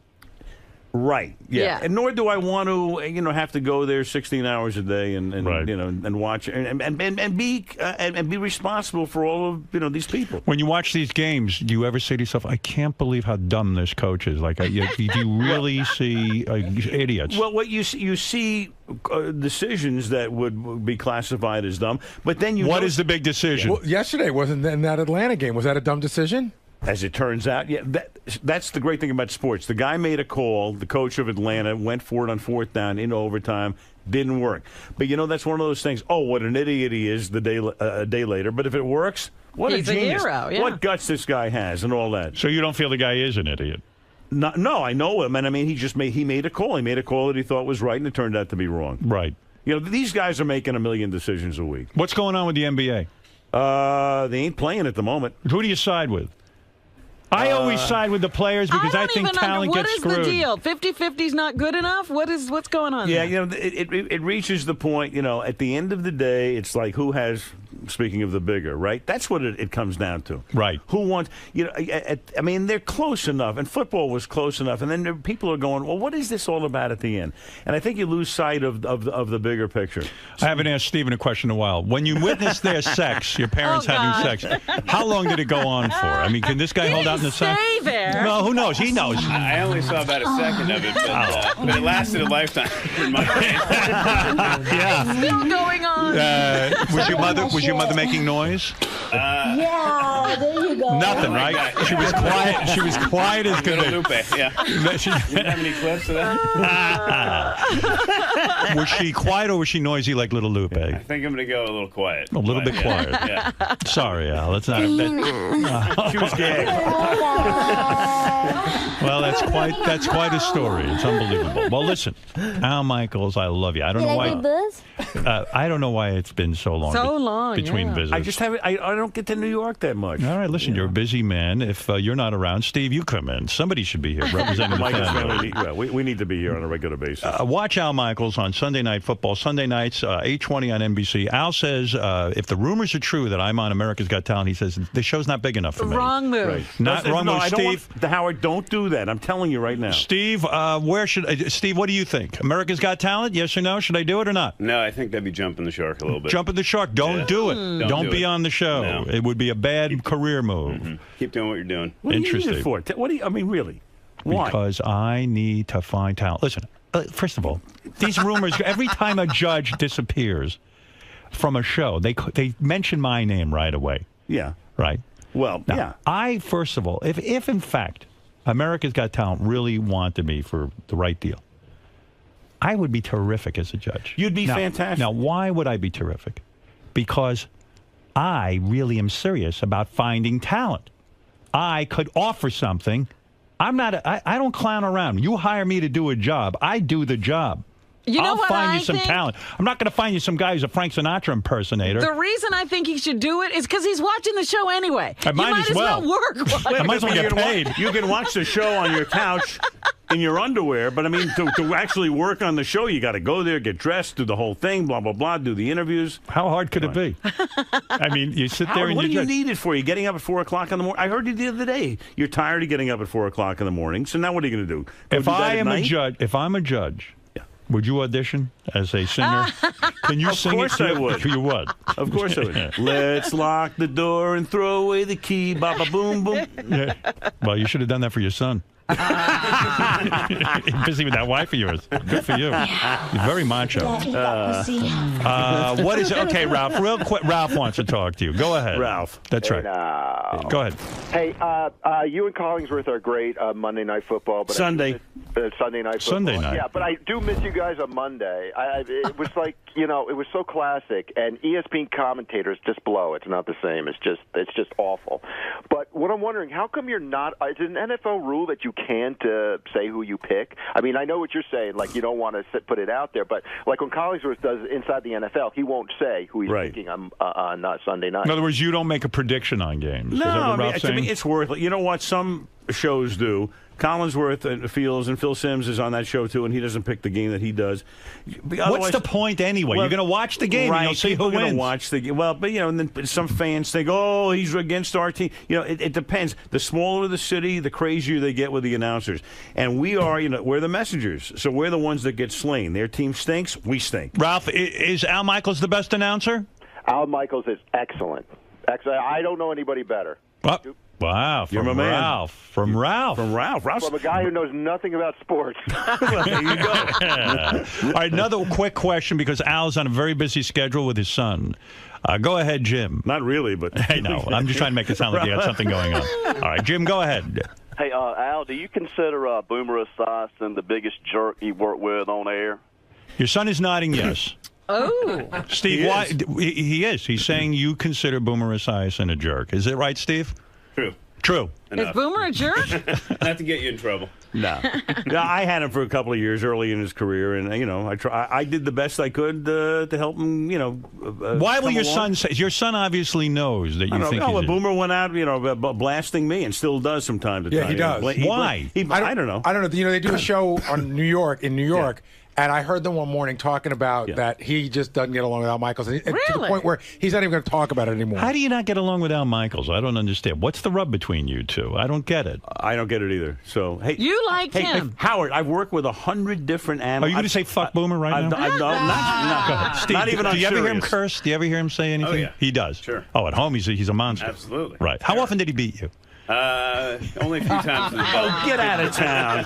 Did he use a belt on you? Do you ever pull Never. your pants down and use a belt? No. Never. No belt.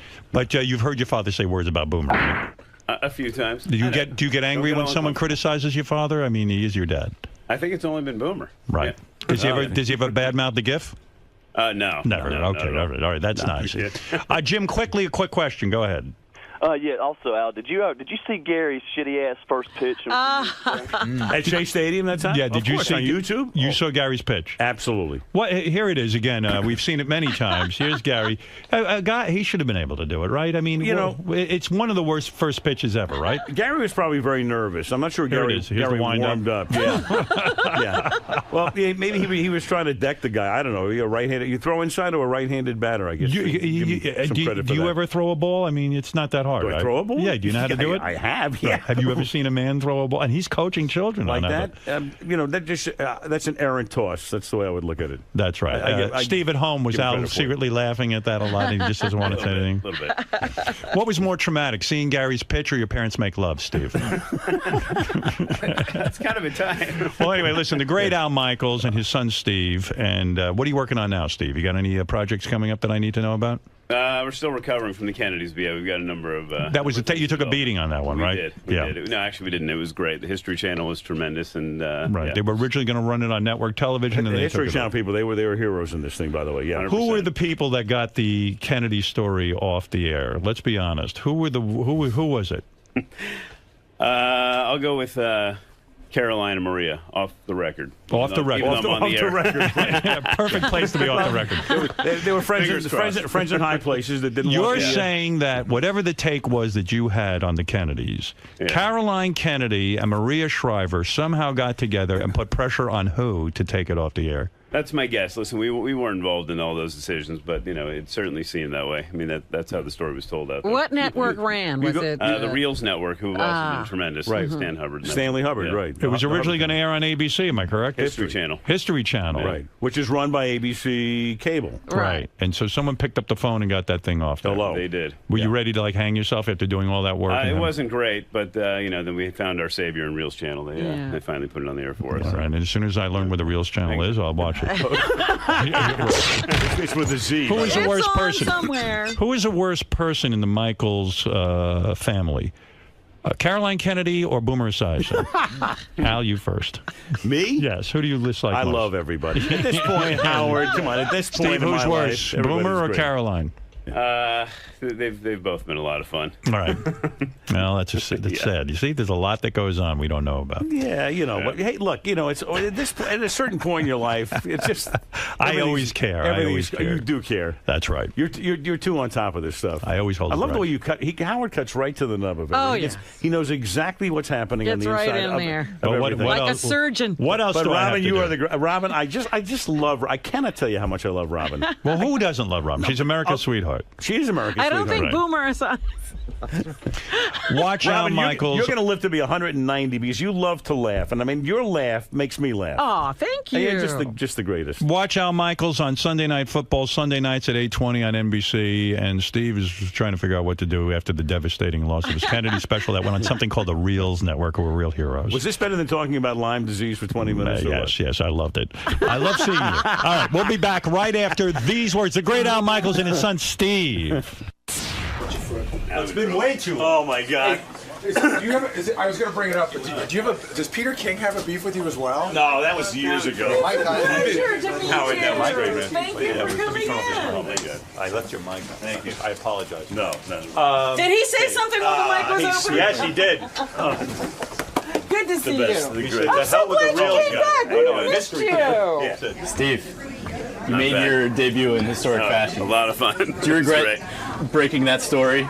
It's not going to go great for me, probably. Yeah. But, Howard can get anything out of you, right? Right. You know what? Exactly. People knew that, though. People knew that. That's true. This wasn't an exclusive? Well, it had already been written. No, so. it's been written. In the trades. The trades got it. The trades got it right. Well, no, just confirmed it. Mr. Michaels. They got it right. Now, when I think about primetime football, your name is the first that comes to mind. Right. What makes Howard equally as legendary in his own craft? Well, he's the king of all media because he is the king of all media. He's the greatest of all time. He's got an energy every day. It's fantastic. You can tune in anytime. Doesn't matter when it is. Doesn't matter how Howard feels. And you're going to laugh like crazy. That's what I love. You absolutely love the show. I mean, Are you kidding me? I'm going all the way back. I found him. I discovered him before Howard was Howard. So it's great. It's like he was auditioning for America's Got Talent, and I was judging, and I found him. That's the way I look at it. Great seeing you, Mr. Michaels. Good to see you. Thank you.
Big day today. Chaz Bono coming by. Anxious to talk to Chaz.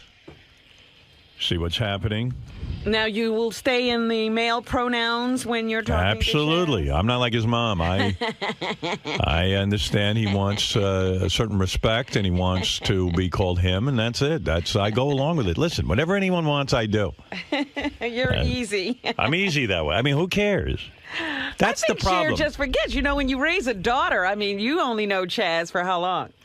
Well, listen, I grew up knowing Chaz. I mean, But you weren't involved with Chaz every day. I was actually, yeah. Oh, really? Yes. Yeah, every day. I'm very close to the Bono family. Morning, Chaz. Hey. How are you? Good, how are you? Not bad, thanks. Good. So welcome to the show. Thank you. Are you looking forward to this appearance? Here, right this way, you can just follow me. Yeah, I am, actually. Thank you much. Do you know about how Howard's been sort of championing your cause on Dancing with the Stars? I've heard that, yes. Are you a fan as well, or what do you know about Howard? The truth is, I haven't really listened to Howard that much because I don't know if Sirius. I used to listen to him before. Mm-hmm. And I also was a big fan of his movie, actually. I love his movie, so I think it should be fun. Cool. I'll see you in the studio. Okay. All right. Chaz Bono is most recently on Dancing with the Stars. She's famous for like 20 different reasons, especially the whole Sonny and Cher thing. And she's here. Did you say she? He. I fucked knew up. you'd do it. I fucked up already. You were so good before he was here. There is Chaz. I feel like I know you. I watch you on Chaz every looks show. like he's walking to death row. What? Chaz, do you feel like you're in death row or something?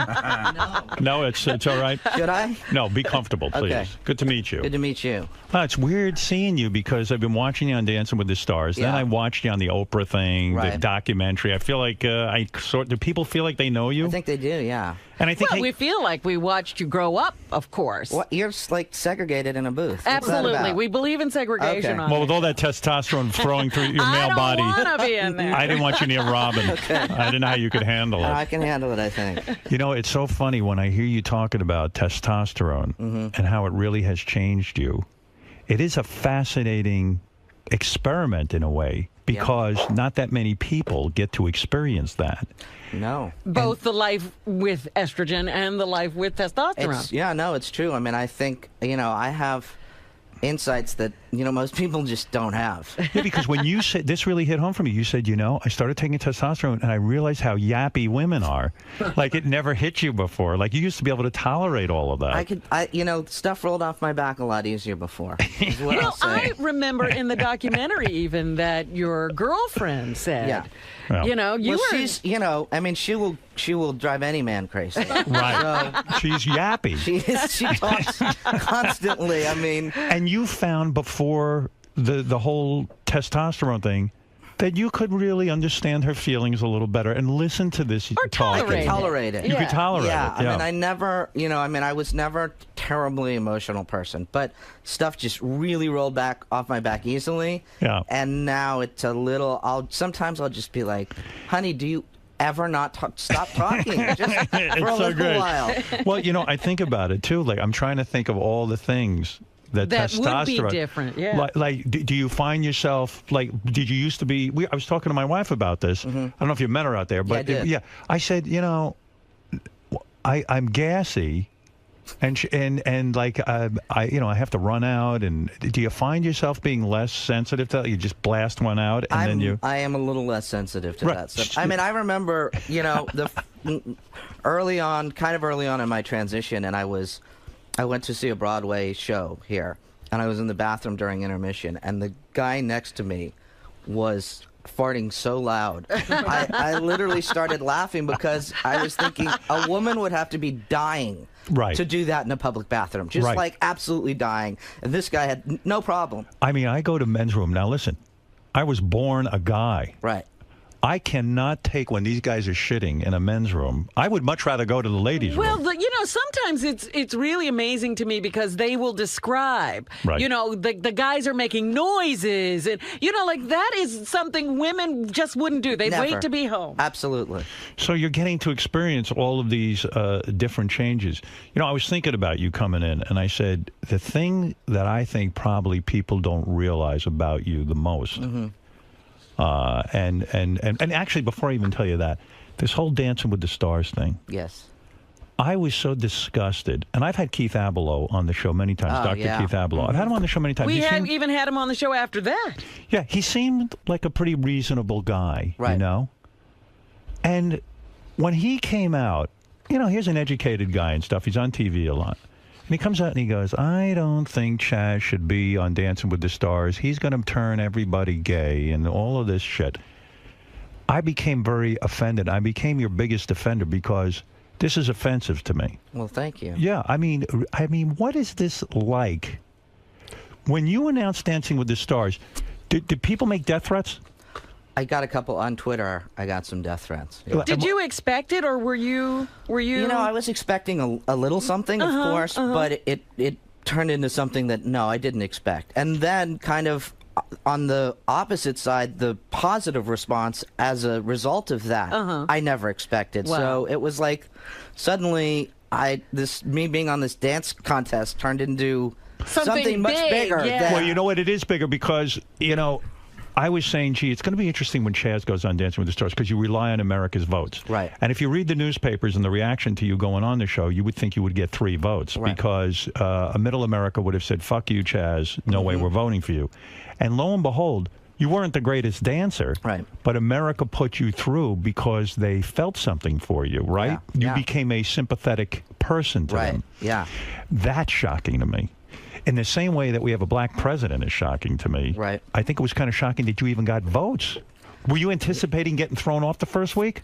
You know, I mean, I really hoped I wouldn't. That's like, you know, your worst nightmare. Right. But I didn't. I really didn't, you know, plan on being around forever. Right. And so, yeah, I mean, I was thrilled, and it really, you know, if anything, it's really spurred me on to really do my best and put everything into it, because I was overwhelmed by the response that I got from people. You say after you were on Dancing with the Stars and your mother showed up that week to Dancing with the Stars, that your relationship with her got better. And I thought, that's sad. You agree with that statement? I feel like, is that what it takes? Yeah, because is that what it takes to get a mother's love? No, I didn't. No, I think you're what I meant was that I think that we had something that we could kind of relate to professionally, because she's a performer. I've written books and I, give talks and stuff like that, but and in activism, but she doesn't do any of that. So here was something that like we could kind of bond on a certain level that hadn't It come was a before. common experience. It was a common experience. Did she give you advice? She didn't really give me advice. What she did, which was amazing, was about week 2, I got my knee and my ankle got injured, and so she sent over all the physical therapists and stuff that she works with when she's touring to come over and work on me, and it totally got me through the show. All right, when I think about your life, and this is just a way outsider's view. Okay. I was one of those guys sitting there watching Sonny and Cher Hour every fucking week, Right. seeing you come running out, and you were dressed like Cher and all that, and all that stuff. When I think about the reality of your life, when I was a little kid, I'd say, "Oh wow, how cool to be Sonny and Cher's kid," because wow, You get to be on TV every get to be on TV, get money and this and that. Right. The reality is, I don't know if did you see the Joan Rivers documentary? I haven't seen it yet. No. Okay, I think you should see it. I've heard it. I've heard it's great. So when they interview Melissa, Joan Rivers' daughter, she says, "Listen, it wasn't easy being Joan Rivers' daughter. She was married to her career. Right. She was in love with show business. I was definitely a second thought.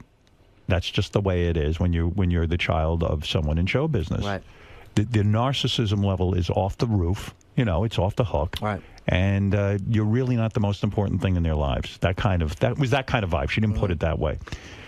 I feel like in seeing all the interviews with you, if you have anger over this, I would imagine your anger, and even when you went to drugs and all that other stuff, I would think you would be angry for not being first in your parents' life, not just your mom. Right. At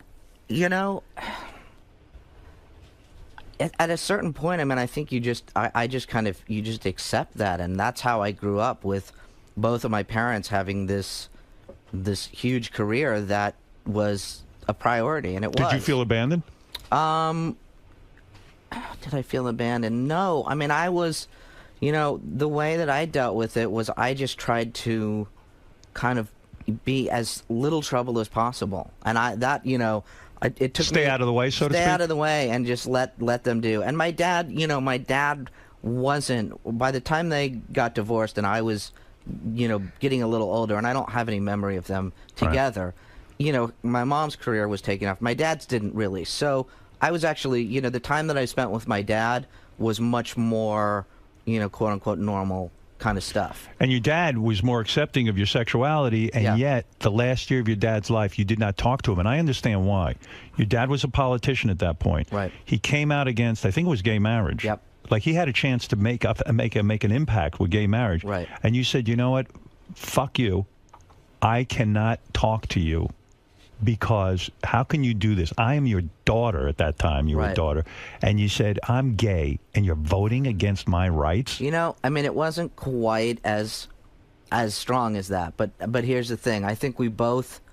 I was angry. I was pissed off. And I had done an interview with him. I was writing for The Advocate at that time. And so I interviewed him, and he said that he didn't have any problem with gay marriage during this interview. And I heard later... from another congressman that he told me my dad probably got a lot of flack for that interview when it came out. Right. And so then he comes out and he co-sponsored the Defense of Marriage Act, and that's what really bothered me.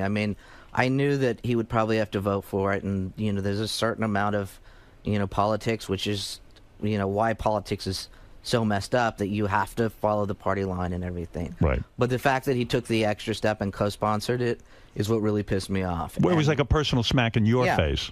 You took it that way. You I took it took it that personally. way. And You don't have to co-sponsor the goddamn bill. Exactly. You don't have to co-sponsor it. So Did he ever talk to you about it ahead of time and No. say, listen, that was kind of the bad thing. I mean, both me and my dad at that time were not really confrontational people. We were kind of, emotional wimps. Right. So instead of just talking about it and, having it out or agreeing to disagree or whatever, we just didn't talk, and then he passed away.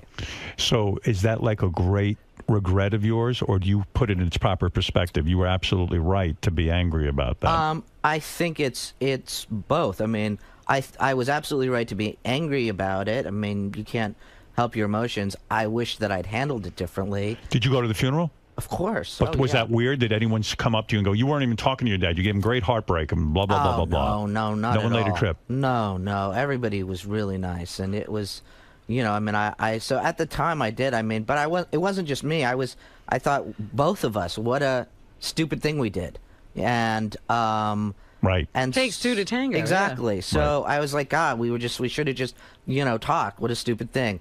But it changed, it changed my relationship and how I viewed things. And when Mary took over his seat, I have always since we leave politics. I mean, we'll You talk. still in touch with Mary? Oh, we're very close. Well, they have, he has siblings. Yeah. Oh, that's right. So we, though we'll talk politics sometimes, never do we let it get heated or Did you anything. think it was weird when your mom got up and gave the eulogy for Sonny? I mean, they had been at each other's throats. They could barely even look at each other. And then all of a sudden, I understood the emotion. He was the guy who sort of brought her out of her shell and all that. Right. But was it weird for you sitting there watching your mom carry on at the funeral? No. I mean, in truth, I was the one who told my mom, and I wasn't really expecting. You told her that Sonny was dead? Yeah.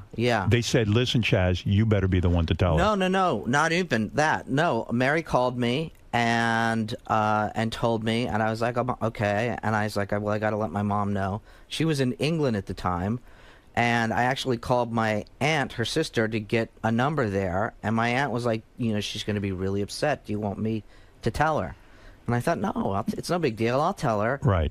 And I told her, and she fell apart on the phone. Right. And really, for me, it was the first time that it hit me how much my parents meant to each other and how much at one time they really loved each other. So for me, it gave a lot of closure, actually. Because they were so bitterly, as much as they cared for each other, there was such bitterness. They went back and forth. Sometimes they got along great, and there were times where when I was growing up where my mom would go and hang out with my dad at his house in Palm Springs, and and then So that's confusing in a way. and then they have a blow up. and they have exactly. Yeah. So would you have preferred they just were either angry with each other or civil with One each way other? or the Like other. one way or the Choose other. one. The confusion is the hard. I ask that because there's a lot of people in divorces. They're all trying to be like, have the perfect divorce and all this.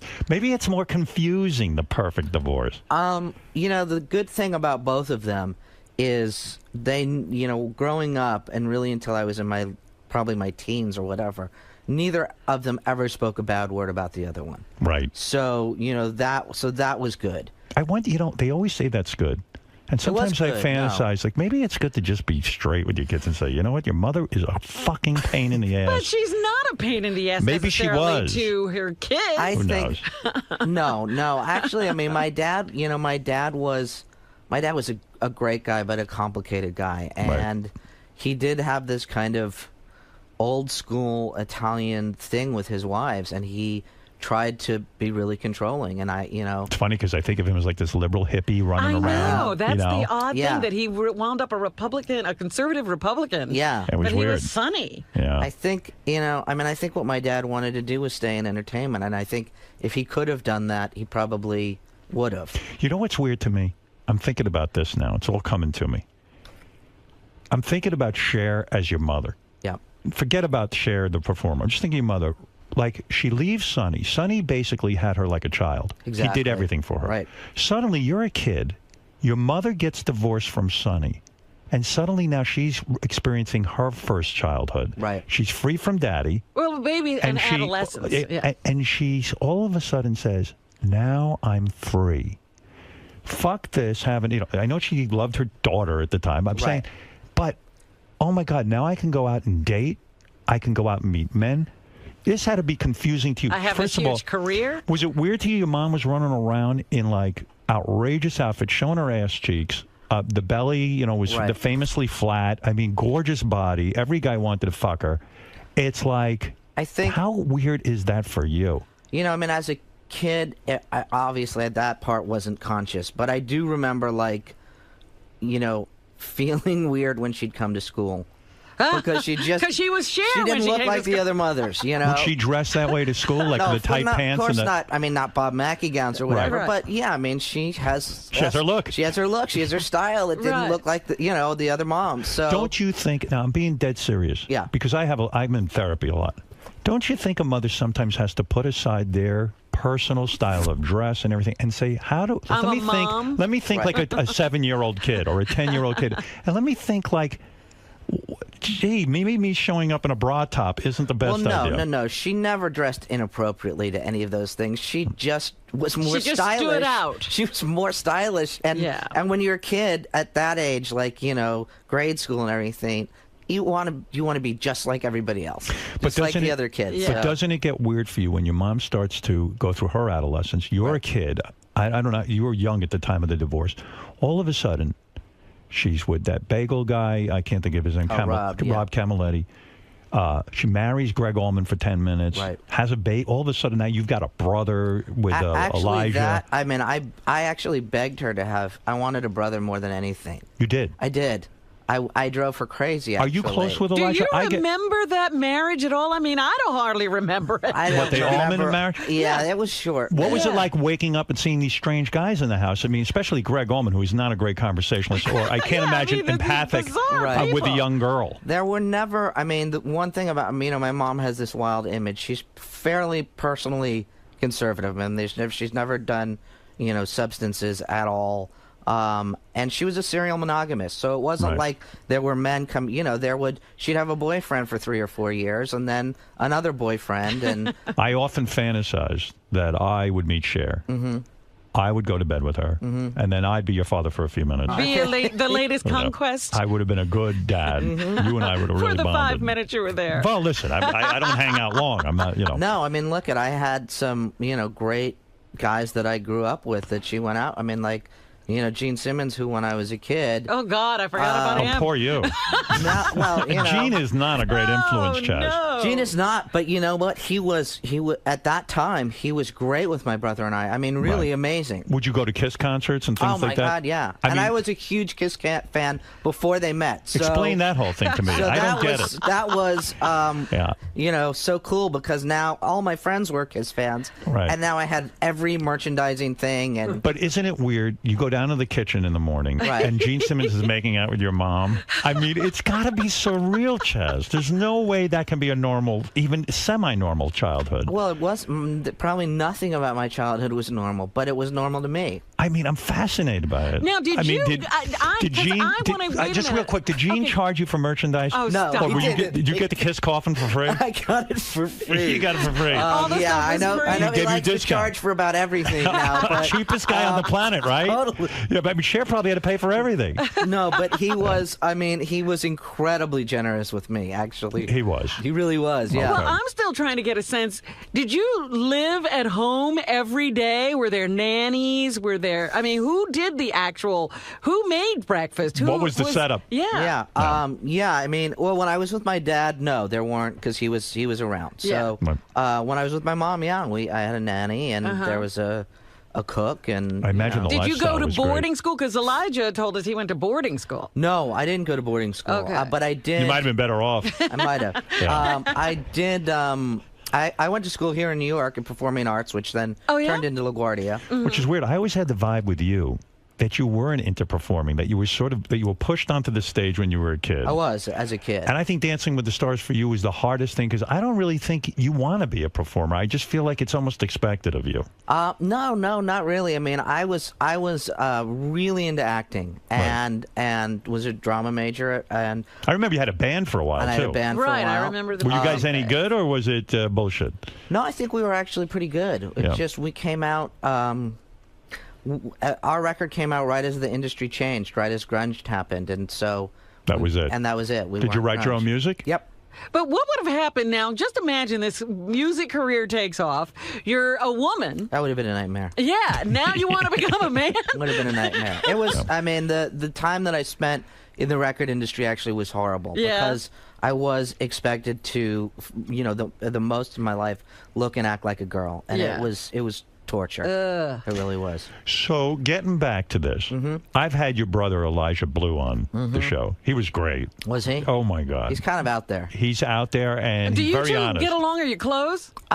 We do. I mean, he's a weird guy. We're really different. I get the really vibe that people. you two have nothing to do with nothing each in common. other. No, Yeah. we do. I mean, I'm his big brother. I was his big sister. He comes to me when he needs something. Generally, I mean, that's the truth. Right. When he needs me to help talk my mom into something he wants, or he needs support, or whatever. And so is he living? In other words, he's had a difficult time transitioning from dependent child to a grown man. In other words, he's still dependent on your mom for a living. Yeah. And that's the worst feeling in the world. Absolutely. Why do you think he can't move on? Why is your mom vested in him staying a child? No, I don't think so at this point. I think he's just it's just been hard for him. I mean, it is a really hard way to grow up, and it is hard to make the transition because you're living in this reality that isn't reality. And so, but did you ever say to your brother, go get your own thing? Just go. I know he's into music and all that. Right. Why don't you just go study medicine or something? Go be a doctor. Get out of the business. Be a school teacher. This isn't working. Do you ever say? I've talked to him. I talk to him a lot. I mean, I don't care what he does. I want to see him happy and thriving. Right. So, and Greg, does he have like relationships, and does he have like a girl? He fucked Bijou Phillips. He told us, didn't he, or something? I don't remember. I think he probably told you everybody he fucked. He fucked. He had a list. Maybe it wasn't. Maybe it wasn't Bijou Phillips. It was somebody. I don't remember the interview. Maybe Paris Hilton or something. I think he said. This kid's fucked everybody. He has actually. Do you ever get envious? Do you get penis envy of your brother? I mean, a little bit. Yeah. Because girls just, it's amazing to me. I'm like, do they actually talk to the guy? Because that's not. But the girls just love him. So. Well, it's true. Like you say, he has no personality or a weird personality. It's just he's just out there. I mean, he's really. My brother is, incredibly smart, but in a completely non-practical, non-street smart It's not way. doing him any good. It's doing Right, no it will good. never do him any good. Yeah. And Greg Allman, he's nowhere to be. Is he involved with Elijah at all, or anyone? I think not to a big degree, and I think there have been times where they've been close enough. But no, Greg is kind of. Do you hate him? No, I don't hate him. I think he tore your mother up, right? I mean, he came into the house, he created complete chaos. He was a heroin addict. He was a heroin addict. My mom didn't. I mean, I don't know how she couldn't have known. She didn't know. Does your mom? If you knew my mom, you'd know how she couldn't know. But does your mom have horrible taste in men? Honestly. No. There's been some really great guys she's dated. So. And did you want to shake her and say, "Mom, the guy's a fucking heroin addict. What are you doing to our life?" No, he was a heroin addict. Yeah, but you knew he was strange. He did. I mean, one time he did. He picked me up from school once, and got lost on the way home, and we ended up home about, I don't know, probably 10 or 11. Oh my God! What time did you start out? Well, he picked me up at 3 o'clock. 3 o'clock. Exactly. And you got home 11 o'clock at night. Yeah, and all you were doing was going home. We were trying to go home. I mean, that freaked me out because it was the first time I'd seen a grown-up not in control, and he kept asking people, do you know how to get back to Malibu? Can you finally oh my God. Finally so some he was guy high. and finally some guy said, I'm going that way, follow me. And then we stopped at the Chart House bar, and we were there for a few hours. Oh my goodness, he took you to the bar? Yeah, he did. And did he get wasted? I'm sure he did. Yeah. And then by the time we got home, I mean, my mom, of course, was livid, completely panicked, and it was way before cell phones or anything. So. And there was probably no approaching the guy either. She's like, "Hey, you just put my daughter in danger." This and did you go to your mom and say, "Hey, listen, this fucking guy just put me in danger"? No, unfortunately, I wasn't that kid. I was, sitting at a table in the Chart House, scared, but not going to say anything. You were the good soldier. In I other was. words, you're not going to sit and make waves. Never. Because you didn't feel secure enough, right? And your mother's world, it was like, hey, just, you know what, go along for the ride and don't be a complainer. And those two behemoths were now going to go at it. You didn't need to be in the middle of that. Do you think your mother knows you? I mean, really knows who you are? Not as well as other people. Right. Because... I noticed in the documentary, you know, the relatives who seemed closest to you were not Cher. Yeah, I mean, you know, the transition was definitely the hardest on her, and I mean, I think slowly she's become more and more comfortable. But no, at first it was you know, she had a really hard time. It's really weird when I think of that video. Where your mom's in the stockings and she's on the ship and her ass cheeks and the tattoos are on her ass. Yeah. And you know, I think when I was a young man, I thought of you. I go, what does the kid think of this? You know, I didn't know you. Well, I was at the just like, time, I thought of Elijah. I was like, what does a you? Yeah. kid think Yeah. of his mom shaking her ass? and then I thought of myself and I went, I'm on TV as Fart Man. Yeah. I wonder what my kids are thinking. You had a problem of your own. Yeah, right. I'm wondering, like, you know, I could have been way better about that, too. So it is a learning experience. And I'm not even, like, putting your mom down. I mean, I understand that world.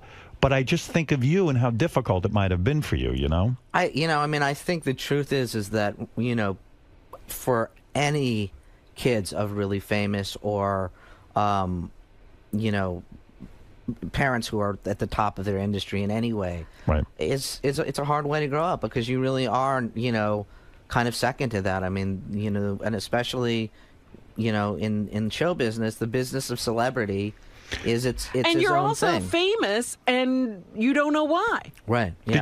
Do you feel competitive with your mom in that sense? Like, oh, gee, like for a couple of years, like I got to get famous too. You didn't feel I got to that be way. famous in my own right. I'm tired of being Cher's daughter. That, I mean, you know, I felt like I wanted to carve out my own niche for sure, but it was never like a competition. It's just I really hoped someday people would see me as something more than just their kid. So Chaz, did you ever enjoy being a girl? Ever? Was it ever fun Never. for you? It No. just sucked. Even as a little girl, you felt something was wrong. As far back as I have memory, I felt something was wrong. Yeah. Do you? You probably went to school with a lot of famous kids and stuff. A few, not a ton. Jennifer Aniston, one of being one of them. well, Jennifer Aniston didn't grow up there, did she? I went to high school with Jen. Yeah, right. Oh, Yeah. okay. So when you're growing up and everything, you were pretty brave about it. I mean, you came out pretty early on, right? I mean, the kids in school knew you were gay, like 13 or something like that. High school. High school. My friends knew, yeah. And no one else was out. I mean, out of your group, right? I mean, you were pretty much the only one. I was pretty much the only one, yeah. I mean, I think I had one friend who was, you know, I'm a little bit out, but not. Did you get tons of action in high school? I mean, did you get tons of chicks? I picture, you know, hey, look, you got the Sonny and Cher thing working for you. You know, you got the fame, you got the friends, this and that. And since you're the one out, anyone who's lesbian wants to come over to your place and check it out. I did. I did get the curious, you know, some bi-curious girl. Were you a seducer? I mean, I guess to a small degree. I'm pretty. I you know, at that point, I was pretty still unassuming. I'm a pretty like. You fly under the radar. Yeah, I am, and that's kind of. And you know that about yourself. I do. I see that with you. You kind of come in the room, like David Arquette said he went to a party with you the other night. You kind of come in, you work the room, but you do it very slowly, right? Yeah. I mean, I've never been like. Did you try to bang Jennifer Aniston? No.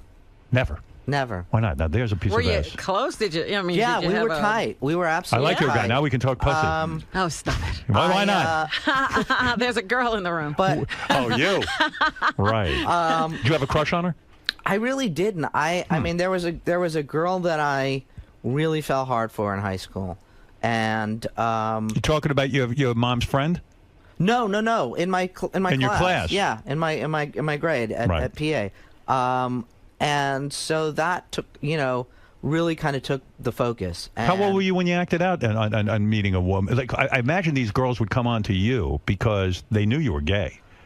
And I bet you that. Do you think there were a lot of girls who were quote unquote straight who wanted to experiment? Well, yeah, that's where I fit in. Did that annoy the shit out of you? Like, what am I, an experiment? No, it didn't, because I felt like I was a guy anyway. So if anything, it made it harder for me. You know, it was interesting because in high school, you know, I wasn't with anybody who was gay. Right. And most of the few people that I was with, I think, are with men now. Did you get it on with a lot of famous chicks? Never, not a one. No kids of a famous person. Mm-mm. Oh, poor you. I know. I mean, what the hell was wrong with you? Yeah. I mean, what kind of action are you getting? It's terrible. What's your type? Your present girlfriend, almost wife, I would say. Right. Very hot, very femme, super femme. Yeah, I mean, like a normal girl. But he's a guy. She's hot, your girlfriend, I would say. Yeah. But you're saying super femme, like a guy wants a feminine woman. Yeah. She's super femme. Super femme. What does that I mean? like her. More feminine than Robin. I find her attractive. She is an attractive girl. And she sticks by you thicker. I figured she'd dump you once you became a man, for sure. Because she's into girls. She's bi. She is bi. Yeah. She claims she likes you better as a man. In terms of physical appearance, she likes you better as a man than as a woman. You shocked by that? No. I am. I can't figure this whole thing out. No. You're confused. I'm on the sidelines, really confused over this. She clear it up for me. No, she's been with men and women her whole life. So. You ever been with a guy? Once. No kidding. Yeah. How old were you? 17. Was it gross? It was just kind of nothing. Poor you. It was just kind of nothing. You met some dude and you said, were you attracted to the guy? No, not at all.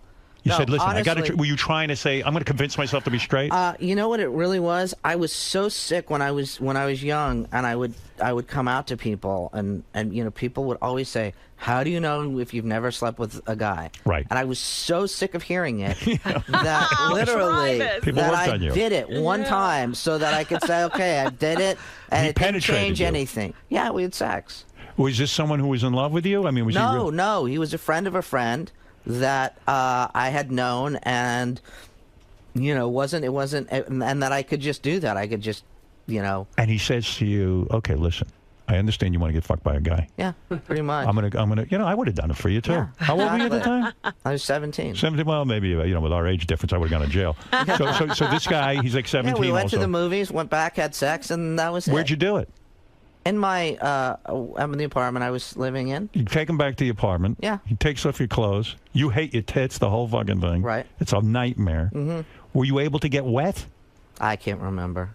I remember. I remember if I got wet. Were you that guy? No. Was it painful? Probably a little bit. He probably tore you up a little bit because bit. I mean, with that disgusting cock of his.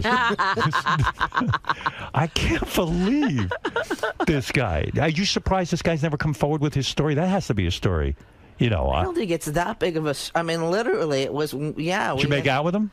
Yeah, I didn't like the kissing. Did you want to puke in his mouth? I didn't want to puke in his mouth, but it was just. You knew this is not for you. It wasn't for me. I mean, sex is sex, and sex, physically feels good, but it was just like, this is wrong. This just doesn't feel right. It didn't turn me on. It was just. All right, so clear this up for me now. Sure. Now you're a man. Right. Had your breast removed, was happy. I watched the whole operation. Yeah. I was in on the operation. I don't know if you knew. Well, you were out. I was in there helping. Did you scrub in? I scrubbed in. And I felt happy for you because you felt liberated. Absolutely. You felt that you were in the right body. Now you feel better about yourself and all that. And I say, God bless, right? Yeah. But now they talk about getting a penis, and you're considering the operation. As far as I'm concerned, they are nowhere near this operation. There's no fucking way I'm letting you do this. Okay. Because I think you're going to not have any sexual feeling down there. Well, there's two different surgeries. Go ahead. And the one that I would do is basically they use what you already have, which is grown from your clit. testosterone. Yeah. They grow out your clitoris. It grows. Testosterone makes it grow. How big is your clit now? Bigger than it used to be. 3 inches? Probably, yeah.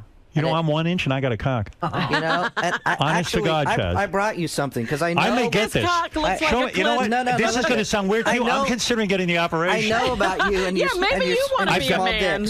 So I brought you. This is what I use. Let me see that. What is that? So I brought you this as a gift. What is that? What do you do with this? That is called a soft pack. Now that is going to just help you. Has this been used already? No, okay. brand new. It looks like a little bit like it's someone opened the pack. No. This is a cock. Yeah, that's a soft pack. You stick it in your pants. Yeah. It's going to give you a nice bulge. Do you do that in order to feel like because I have a lot of people I know who are transgender. Right. And but the other way, you know. Yeah, the other way. The Male other to way. female. Male to female. Mm-hmm. And they describe when they make love, they can't stand when anyone takes off their pants. They don't want to see below their waist because they haven't had the full operation yet. And they can't stand seeing their penis because they're women as far as they're concerned. Right. Mm-hmm. Are you that way too? Like, shit, you know what? Now I feel like a guy, but no way I want to see my vagina. You know, I'm not as bad probably as them, because I think for me it was my bra. You know, it's a penis is really exterior; you can't miss it, and so I can imagine for transgender women, you know, it's going to be driving you crazy to have that. But you don't want your girlfriend giving you oral down there because that would feel feminine. Not really, because again, it doesn't work exactly like a vagina anymore. It's It doesn't. something in between. It really. You're saying you have a 2 to 3 inch clit, and you can actually fuck a woman with it. Well, no, I didn't say that. Oh. Well, I fuck women with my 2 or 3 inches. I'm telling you. I'm telling you. I got nothing down there. I think I was born a woman. I am so serious about this. Mm-hmm. So the operation, the way I understand it now, because you know more about this, you've researched it to death. Yes, I have. You're actually considering what you have now is fine. You could just stay like that. Good. And have the 2 to 3 inch clitoris. Right. And it feels different. It feels sort of like a penis. It does, yeah. And you can use it as such.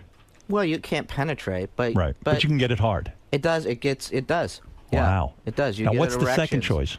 Well, so I mean, what I will probably do, and I'll probably go to Belgrade actually, where I think You got to go out of the country to get a good operation. I'm glad you said that. I didn't know I didn't know what Belgrade was. I thought it was like maybe some kind of hospital or something. Yeah, there's a doctor in Belgrade who just does this procedure the best of anywhere I've seen it. And what's the procedure? So they take your clitoris and basically kind of use certain ligaments and stuff, make it a little bit bigger, Extend release it, wire it so you can take a graft from your cheek. And Why the cheek, though? That would disfigure you, wouldn't it? No, they just take a little graft. Okay. Of the inner inside? skin, yeah. Of Okay. the inside. Oh, and inside of your cheek. your skin, Okay, yeah. go ahead. And they lengthen your urethra through it so you can urinate. Yes. And they put in testicular implants. No shit. Yeah. So you'll be able so to you go. have it's going to be small. You could believe me. I've lived that way. But yeah, you'll be able to urinate through it, and it works. And you'll be able to pee standing up. And you'll be able to pee standing. That would be a rush for you. It would be. It would be. I'm a guy. I nice. pee sitting down. You know why? I'm small. But not I get not pee in shy. pub. I'm sure in a you don't want to sit down in men's rooms. I have to. Bathroom. Otherwise, the pee won't come out. I am so ashamed of what I have between my legs. You're more proud of what you have between your legs than I am. That's the sad part of all this. I mean, it's a mess. So, and I got to just tell you, what I went through to bring you this gift was I got stopped in security. Oh no! At the airport With this big rubber cock? Yes. Did you wear one of these before you became a man? No, I didn't. You never did. No. Like I would think maybe it'd be fun, like to walk around with it in your pants. I and think kinda, some, for some lesbians or whatever, it might be fun for a second. But. When you were transitioning, and even to this day, do you use a strap-on to simulate a penis? I've used strap-ons before, but it's it can't be satisfying. It's not terribly. No, I mean, because really, what are you doing? Right. Because you got to sit there and rub yourself while you're using the strap-on. Yeah. What the hell is going on? I know. It's a bitch, man. Life is not easy. It's not. And you are financially independent now. You don't have to go to Cher and say, "Hey, honey, give me a couple bucks here." No, I don't, which is great. How long have you been financially independent? I mean, for the most part, I know, I've had to get help a couple times, but for the most part, since I guess like 96, 97. Which is what you're trying to tell Elijah to do. Because once he gets free of mommy, it might be nice to sort of be making your own dough. Definitely. It's key. It definitely feels better. I mean, before I transitioned, I was probably in the worst financial shape that I'd been in a while, and I needed a little help from her, and it felt horrible. You had to go to her and I say, had to "Hey." go to her, and it was, I hated it. Yeah, that's the worst. So yeah, I mean. Meanwhile, if I was you, the way I'd play it, I'd be up Cher's ass every 10 fucking minutes. I'm telling you, Chaz. What is she sitting on? She's probably sitting on $200 million at this point. She'd be my full-time job. I would be in service. You don't need a job. You've got a job. Yeah, I mean, that's my job. I would hang around with her and kiss her ass all day. But I admire you. You're trying to do your own thing, and that's the key. Absolutely. I mean, otherwise you're a slave, and you got to answer to her every minute. Yeah. By the way, did you know our buddy Ron Zimmerman? Hey, yeah, you know Ron? Of course your mom, I know Ron. Your mom was. We know Ron for years. Yeah. He was dating your mom. Ron knows everybody. Yeah. Every place I go, I did Bill Maher, and everybody was talking to me about Ron. Yeah. So every time I'm around comedians, they're like, "Hey, how's Ron doing?" Like, all of a sudden, I opened up the Inquirer one day, and Ron is there dating Cher, and I went, "How does that happen?" Yeah. But I think Cher dumped Ron, right? You know, they're very on again, off again, Right. and so I don't. But I know they've written a couple pilots together. I think. I think so. They've got like projects going. Oh, and good. I mean, You like Ron? I do like Ron. Yeah, he's really funny. He's a nice guy. I feel if I had met your mom somewhere along the way, I would have. I would You'd have be made love. having pilots with her. I would have a pilot with her. I feel like the two of us would have had sex. I think it's possible. I think she would have liked me. I think I would have been fun for her, but it never worked out that way. What can I tell you? Never met. So what's going on? You got the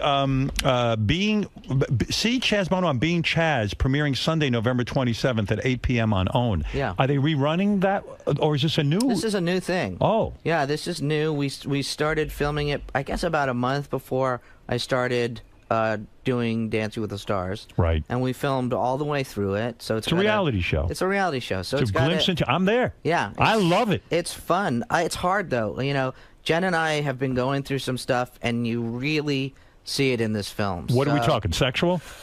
No, not sexual. How often are you banging your girlfriend? You know, then I guess then 2 times a week. You are a guy. Yeah. You really are. You're How fully long a man have you now. two been together?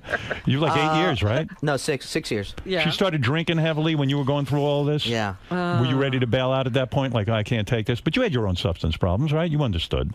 I understood, but it's hard. I mean, I've been sober now 7.5 years, so it's that's been, you know, for me the hard part of the relationship is you know, writing that with her. Is she sober now? She is. Well, I think as she would say, she abstains from alcohol. So if your girlfriend decides that she's going to go downtown on you, you're okay with that? Yeah, I'm fine with that. Because you consider that a blowjob. I would, yeah. Exactly. Yeah. If you could only blow a load through that thing, that's what they got to invent. Am I right or am I wrong? That would be the ultimate, yes? You know, no, actually, that wouldn't, I mean... I was thinking maybe that would be a nice thing for someone to invent. No, just, you know, not really. I mean, I think for me, the ultimate would be able to you know, penetrate and have feeling. That would be my ultimate. Is she allowed to put a finger in you? No. Exactly. Because that would break your spirit. Yeah. And also, the other thing that probably most people don't know is the testosterone... dries you up? Yep. Exactly. So it's actually would painful. be pleasant anyway. It's really, yeah. it's actually, it's physically not nice. What about all these? I worry about all these drugs they're pumping into you. They said in the Inquirer, and I knew you were upset about it, that Chaz is going to be dead in 4 years because he's taken all these. Total speculation. Which is really an upsetting thing to have printed. True? Yeah, just because it was incredibly like transphobic. I mean, it like talked about the high suicide rate and made it seem like if you're on testosterone, you're you know, you're at risk and all of the stuff that's just not true. And I didn't want it to scare people to think like if I transition, I'll be unhealthy, because there's you know, it's not. I mean, I in me have, you know, a normal male amount of testosterone, and so therefore I'm susceptible to all of the things that men are, but so I'm not all these more, men are at risk. But I'm not more susceptible, and, Right. and actually, and now, you know, more female diseases I don't have to worry about. So I basically traded one set of. You still get a period? I used to, yeah, a long time ago. Not anymore. I don't. Yeah, I actually had a hysterectomy, so I don't have any. But That's beautiful. Yeah, but I mean, Jesus, was that the worst part of being a girl with that fucking period? For me, it was really bad because I had really severe endometriosis, and so oh dear, that was it was, you know. So you got nothing inside. You got no ovaries. You got none of that. Yeah. Good for you. Yeah. So, but the testosterone, if I still had it, it would stop the period. yeah. Yeah. Right.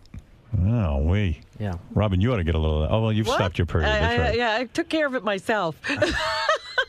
So, are you going to sue the Inquirer for saying you're near death, or do you want them just to apologize? I just wanted them to really apologize and clear it up because, again, it's just it was the nature of it, you know, and.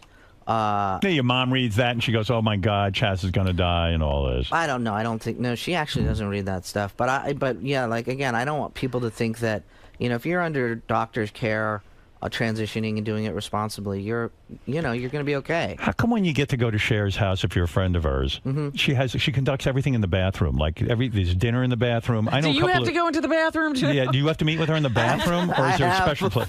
What you have? I've hung out with her in her bathroom. What is that? She I don't likes know. her bathroom. I don't agree with that. But no, dinner's not in the bathroom. It's not. What is it? I mean, you go in the house, and I mean, this is a wealthy woman. Right. Can't she sit in the living room? What is it in the bathroom? She does sit in the living room, but she does. Like you go to like say, "Hey, Mom, I'm going to become a man," and you have to sit in the bathroom and tell her this. How degrading! I mean, this is an important discussion. Come into the bathroom. Why don't you just say to her, "Listen, everyone else sits in the bathroom with you. I'm not buying into that." Is she on the toilet? Is that it? No. You ever seen your mom go to the I- bathroom? No. I mean, what is that? She does. She's got like this really nice day bed with the TV. What is in that? the bathroom. Why would you have a daybed in your bathroom? It was a huge house. Yeah. You marvel at this, right? No wonder Elijah's going cuckoo. Poor kid. To get out of the house. Elijah's still living in the house, I think, with Cher, right? No. No, he did move out. No, good. he did move out. But, who's he banging now? Do you know? I don't know. You don't even know? No, I don't. Sid. I mean, I think could be numerous girls. He's Are you dying to go out, now that you're full of testosterone and you're a man, are you dying to go out and fuck tons of girls? Not really, no. That didn't even occur, as this transition is going along. You were already in a relationship. I was already in a relationship. But yeah. you never said, "Whoa." Are you getting hit on a lot? Those women look really great. Now that you're on TV all the time, are you getting hit on a lot? I would imagine chicks are definitely coming on to you. I get like stuff on Twitter a little bit. Oh, yeah? But, You're not going to act on it? Well, no, I'm not going to act You are. You're a guy. You're going to go out and Can fuck we it up. trust you, or are you going to be He's just a guy. typical guy? Now you're a guy. You got to be a typical guy. You're going to have to cheat. Sorry. You want to take this thing all the way? Let's go. I'll give you lessons. You're going to have to fuck around a little bit. I mean, I did. That was one of the perks of Dancing with the Stars. Not that I fucked around, but, you get to dance with Were you attracted to that? women. Who were you with again? I was with Lacey. Aren't you surprised she is a little... Now, listen, I'm not saying she's heavy. I'm not saying she's fat. But she is a little chunky for a woman that dances that much. Am I correct? I mean, I think that... I don't know. I think she's got a great body, personally. I mean, I like a little... Were you attracted to bit her? of curve. I think she's very attractive. Could you have gotten her? Do you think you could have I don't seduced think her? No, she's got a boyfriend that she's pretty happy with. You didn't make any moves? I didn't, no. I don't believe you for a minute. No, I With all didn't. that testosterone, you didn't even like pinch her ass? Or I didn't. No. Did you masturbate about her? No. You didn't fantasize? I have this weird thing about masturbating about women. I think of that it's kind of insulting. I don't. Then you still have feminine traits. You need more. You have to up the testosterone. More testosterone I do. necessary. No, that is an honor. I definitely, have, I think probably a lot more respect for women than the average guy. But, You're a little low on testosterone. So, I think you need well, who do you masturbate to then? porn on the internet. Yeah? Oh, well, then you're a guy. Yeah. You're a guy. Chaz, it's complete now. Yeah. You are a man. If you were my son, I would say to you, You're son. proud of him. I'm proud of you. Thank you. I thought it was bullshit up until now, but now I know. What's your favorite kind of porn? Let's get real. What's my favorite? I'm into babysitter porn myself. Babysitter porn. Have you checked that out? No, I haven't. This checked is that where out. the babysitter, obviously it's not a real babysitter. Right, She's I was- over 18. I mean, I'm not Sandusky. Right. Are you watching a lot of football and shit now that you're testosterone? I've always liked football. Yeah. I haven't really been able to watch this season because I was working every Sunday. So Yeah. I'm really behind. I hate it. Do you? Yeah. I like football, but I haven't seen I'm any the woman. this year. Let me tell you something. Babysitter porn. This is where the babysitter comes over. Seduces the... She fucks sometimes fucks the wife too. Wow. And I love it. What are you into? Girl on girl action, or are you into guy on girl? No, more guy on girl. I You think are. girl on... Yeah, I never really liked girl on girl because it's kind of fake looking to me. Yeah, it seems a little forced. I definitely, what I like is amateur stuff better than the What's your- professional stuff because I feel like this is so fake, and that just gets in my head, and I can't enjoy it. What's your go-to porn scenario? You have to beat off. You have to get it done quick. What is your favorite? I know I'm going right to that porn with the babysitter. I just type in babysitter. I like the sites that just have tons of different stuff. I think it's called Lola's Tube. Lola's excuse me for a second. I got to write that down. Lola's Tube. Yeah, I think it's called Lola's Tube, and it's you got a pen? It's got no. All right, well, I'll get one later. Gary, write that down for me. You can find pretty much anything. What is the last thing you watched on Lola's Tube that you enjoyed? What was the last thing I watched? I think it might have been. God, what was it? Can't remember. You watch with your girlfriend, or you do it solo? No, I do it solo. You are a guy. Yeah. You're a man. I do that solo. Anybody who gives you any shit, you tell them to talk to me. Yeah. I'm telling you. You're fully transitioned. I know. I'll say you're beating off by yourself. And the watching computer's porn. like a little office nook in the kitchen. So I'll even say, honey, I need Oh, you will give me tell her. 15 minutes in the kitchen alone. I think you need to just do it, sneak off somewhere, and be private. Well, I try to do that, but She's watching you like a hawk. If you get home, and it's a necessity. You got to get the iPad. Obviously. Right. I beat off to the iPad. Do you? Oh, I do. I do. I have the iPad, and it never seems like it. At least on mine, it wasn't coming up fast enough. Go to YouPorn, and you got Wi-Fi in the house. Yeah. Oh, I don't understand the problem. Yeah. How much dough did you get on Dancing with the Stars? Did they pay you the usual what is it, $150 or $250? I forget. My wife got offered it. And Did she? At the time, it was like what did I tell you it was? I don't remember. I think it's a low amount of money, considering the amount of money they make on that show. That one commercial would pay a tenth of your salary. You get a flat rate, and then if the longer you stay, you make more. What kind of BS is that? Let me tell you, it's a big incentive because it goes up, and you're like, okay, man, I can. When you went on the show, right away, you take a look around at the landscape and you go, JR's winning. The guy's a war hero. He's been blown up, and he can dance. It's over. You might as well just fucking leave. We thought JR was actually the first guy that I met, and Lacey and I, there was a spot where we could spy on other people, which we like to do a lot.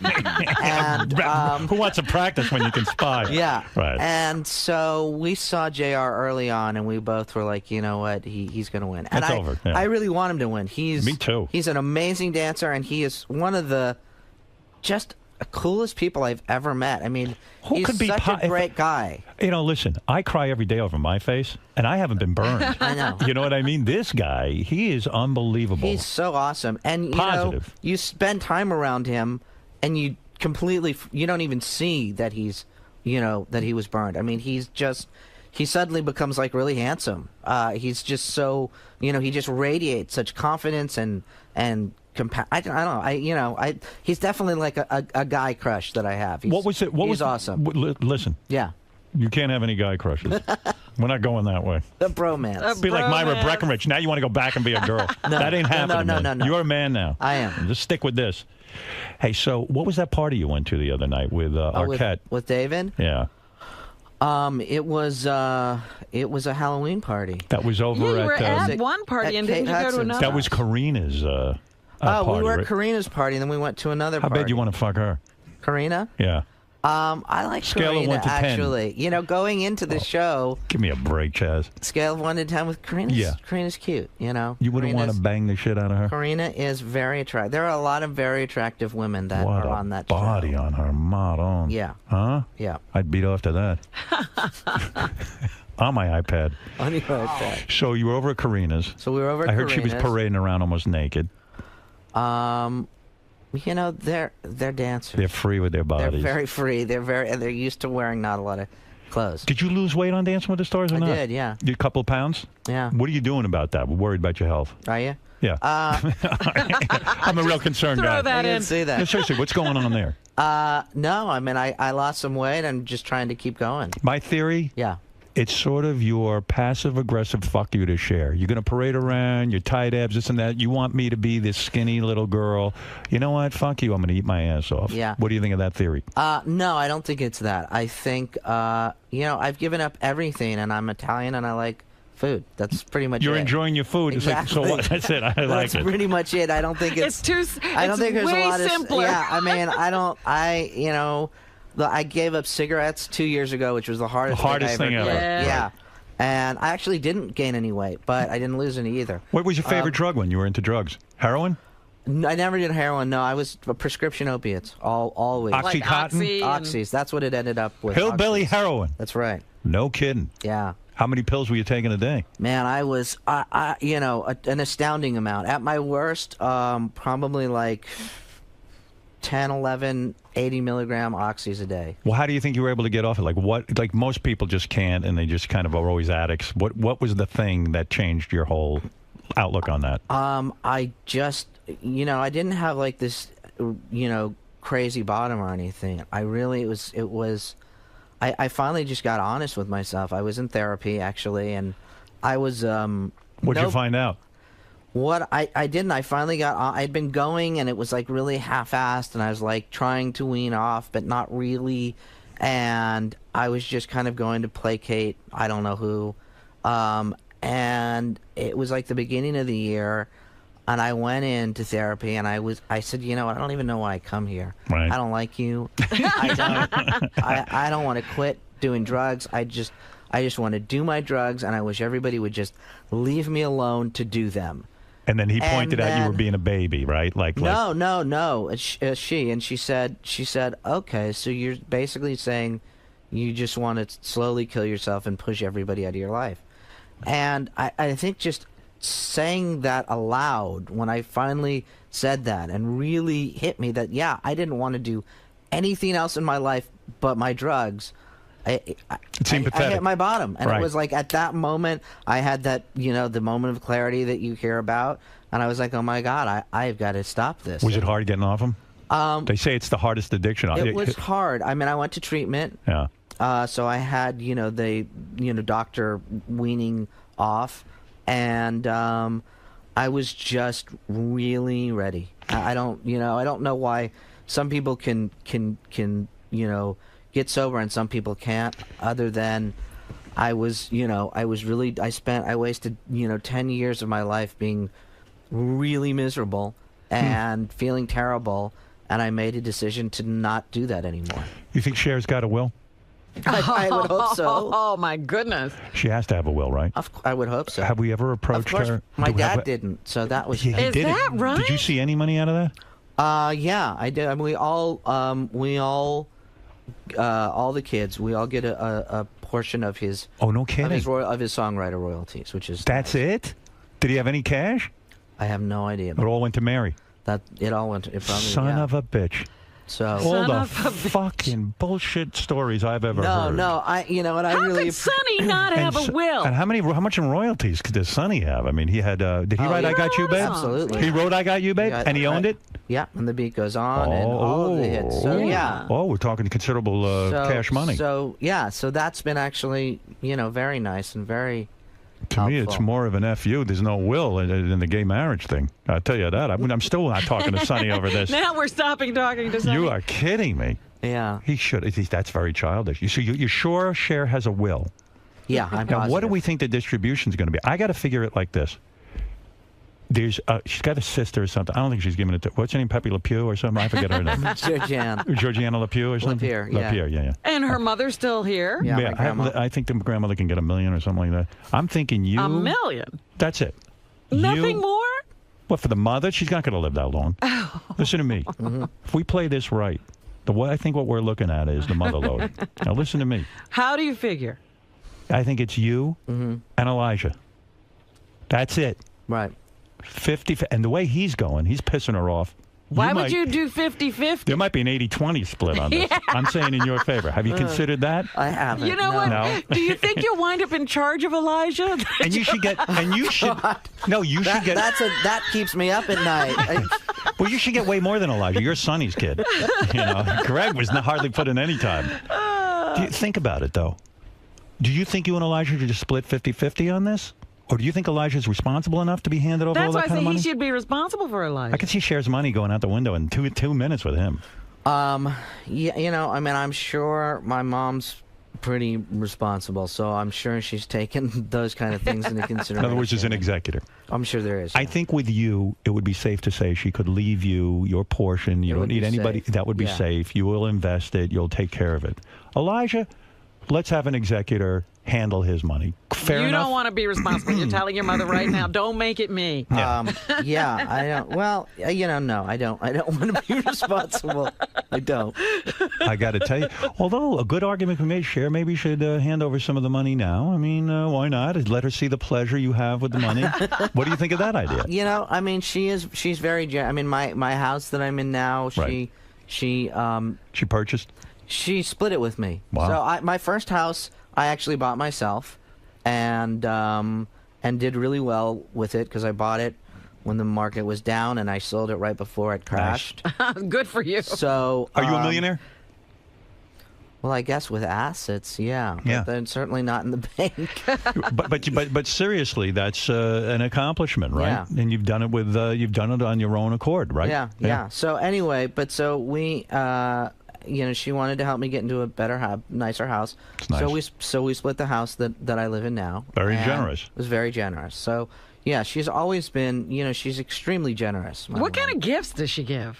Good ones. Yeah. Yeah, generally really good ones. Have her send me a gift. Okay, I will. What about Oprah? Now, have you sat down with her? I mean, first of all, this You're Oprah's doing all this stuff for OWN. Let me tell you something. You're the only thing happening on OWN. You and Rosie. let me tell you something. And this is the truth. This Oprah, I remember when she started this network, she said, I'm not doing reality television. I'm not sinking. I think television has hit all-time low and blah, blah, blah, blah, blah, blah, blah. Right. 10 minutes later, P.S., no fucking ratings. Who does she turn to? Let's get Chaz with the sex change.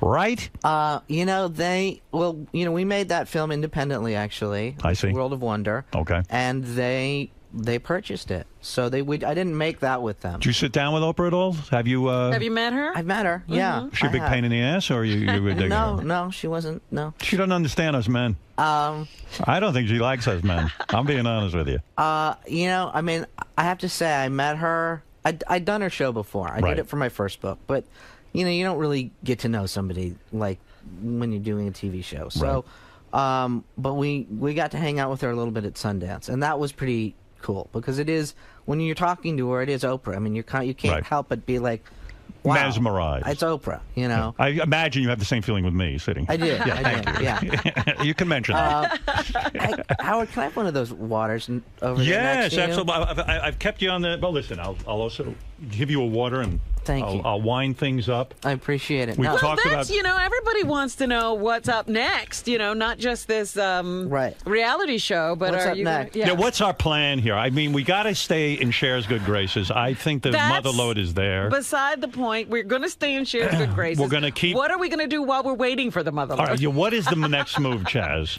I'm not 100% sure yet, to be honest. I've been, really focusing on this. My dream is to kind of now, I stopped acting because I couldn't play women, is the truth. Right. And I realized that when I was at school, and I played a guy, and I was actually really good. So, my dream of acting? Would be to do a little acting, yeah. Now, do you think you're such a personality now? I don't know. That's the thing. That's the thing, yeah. Will they accept you? Would you shave your head for a role? Sure. You will be willing to do that? Yeah. Any chance you could lose? You got a great head of hair. Would you ever lose your hair from all the testosterone? I think I'm going to be okay because it's all genetic. So male pattern baldness isn't in either side of my family. That would be such a bummer. Good. Yeah. I wouldn't like that. Right. Now, what's going on with the beard? You're growing the full beard, but not the mustache. I can't grow it yet. You can't grow your mustache. Nope. I would think that'd be the first thing that'd come in because you see women with mustaches.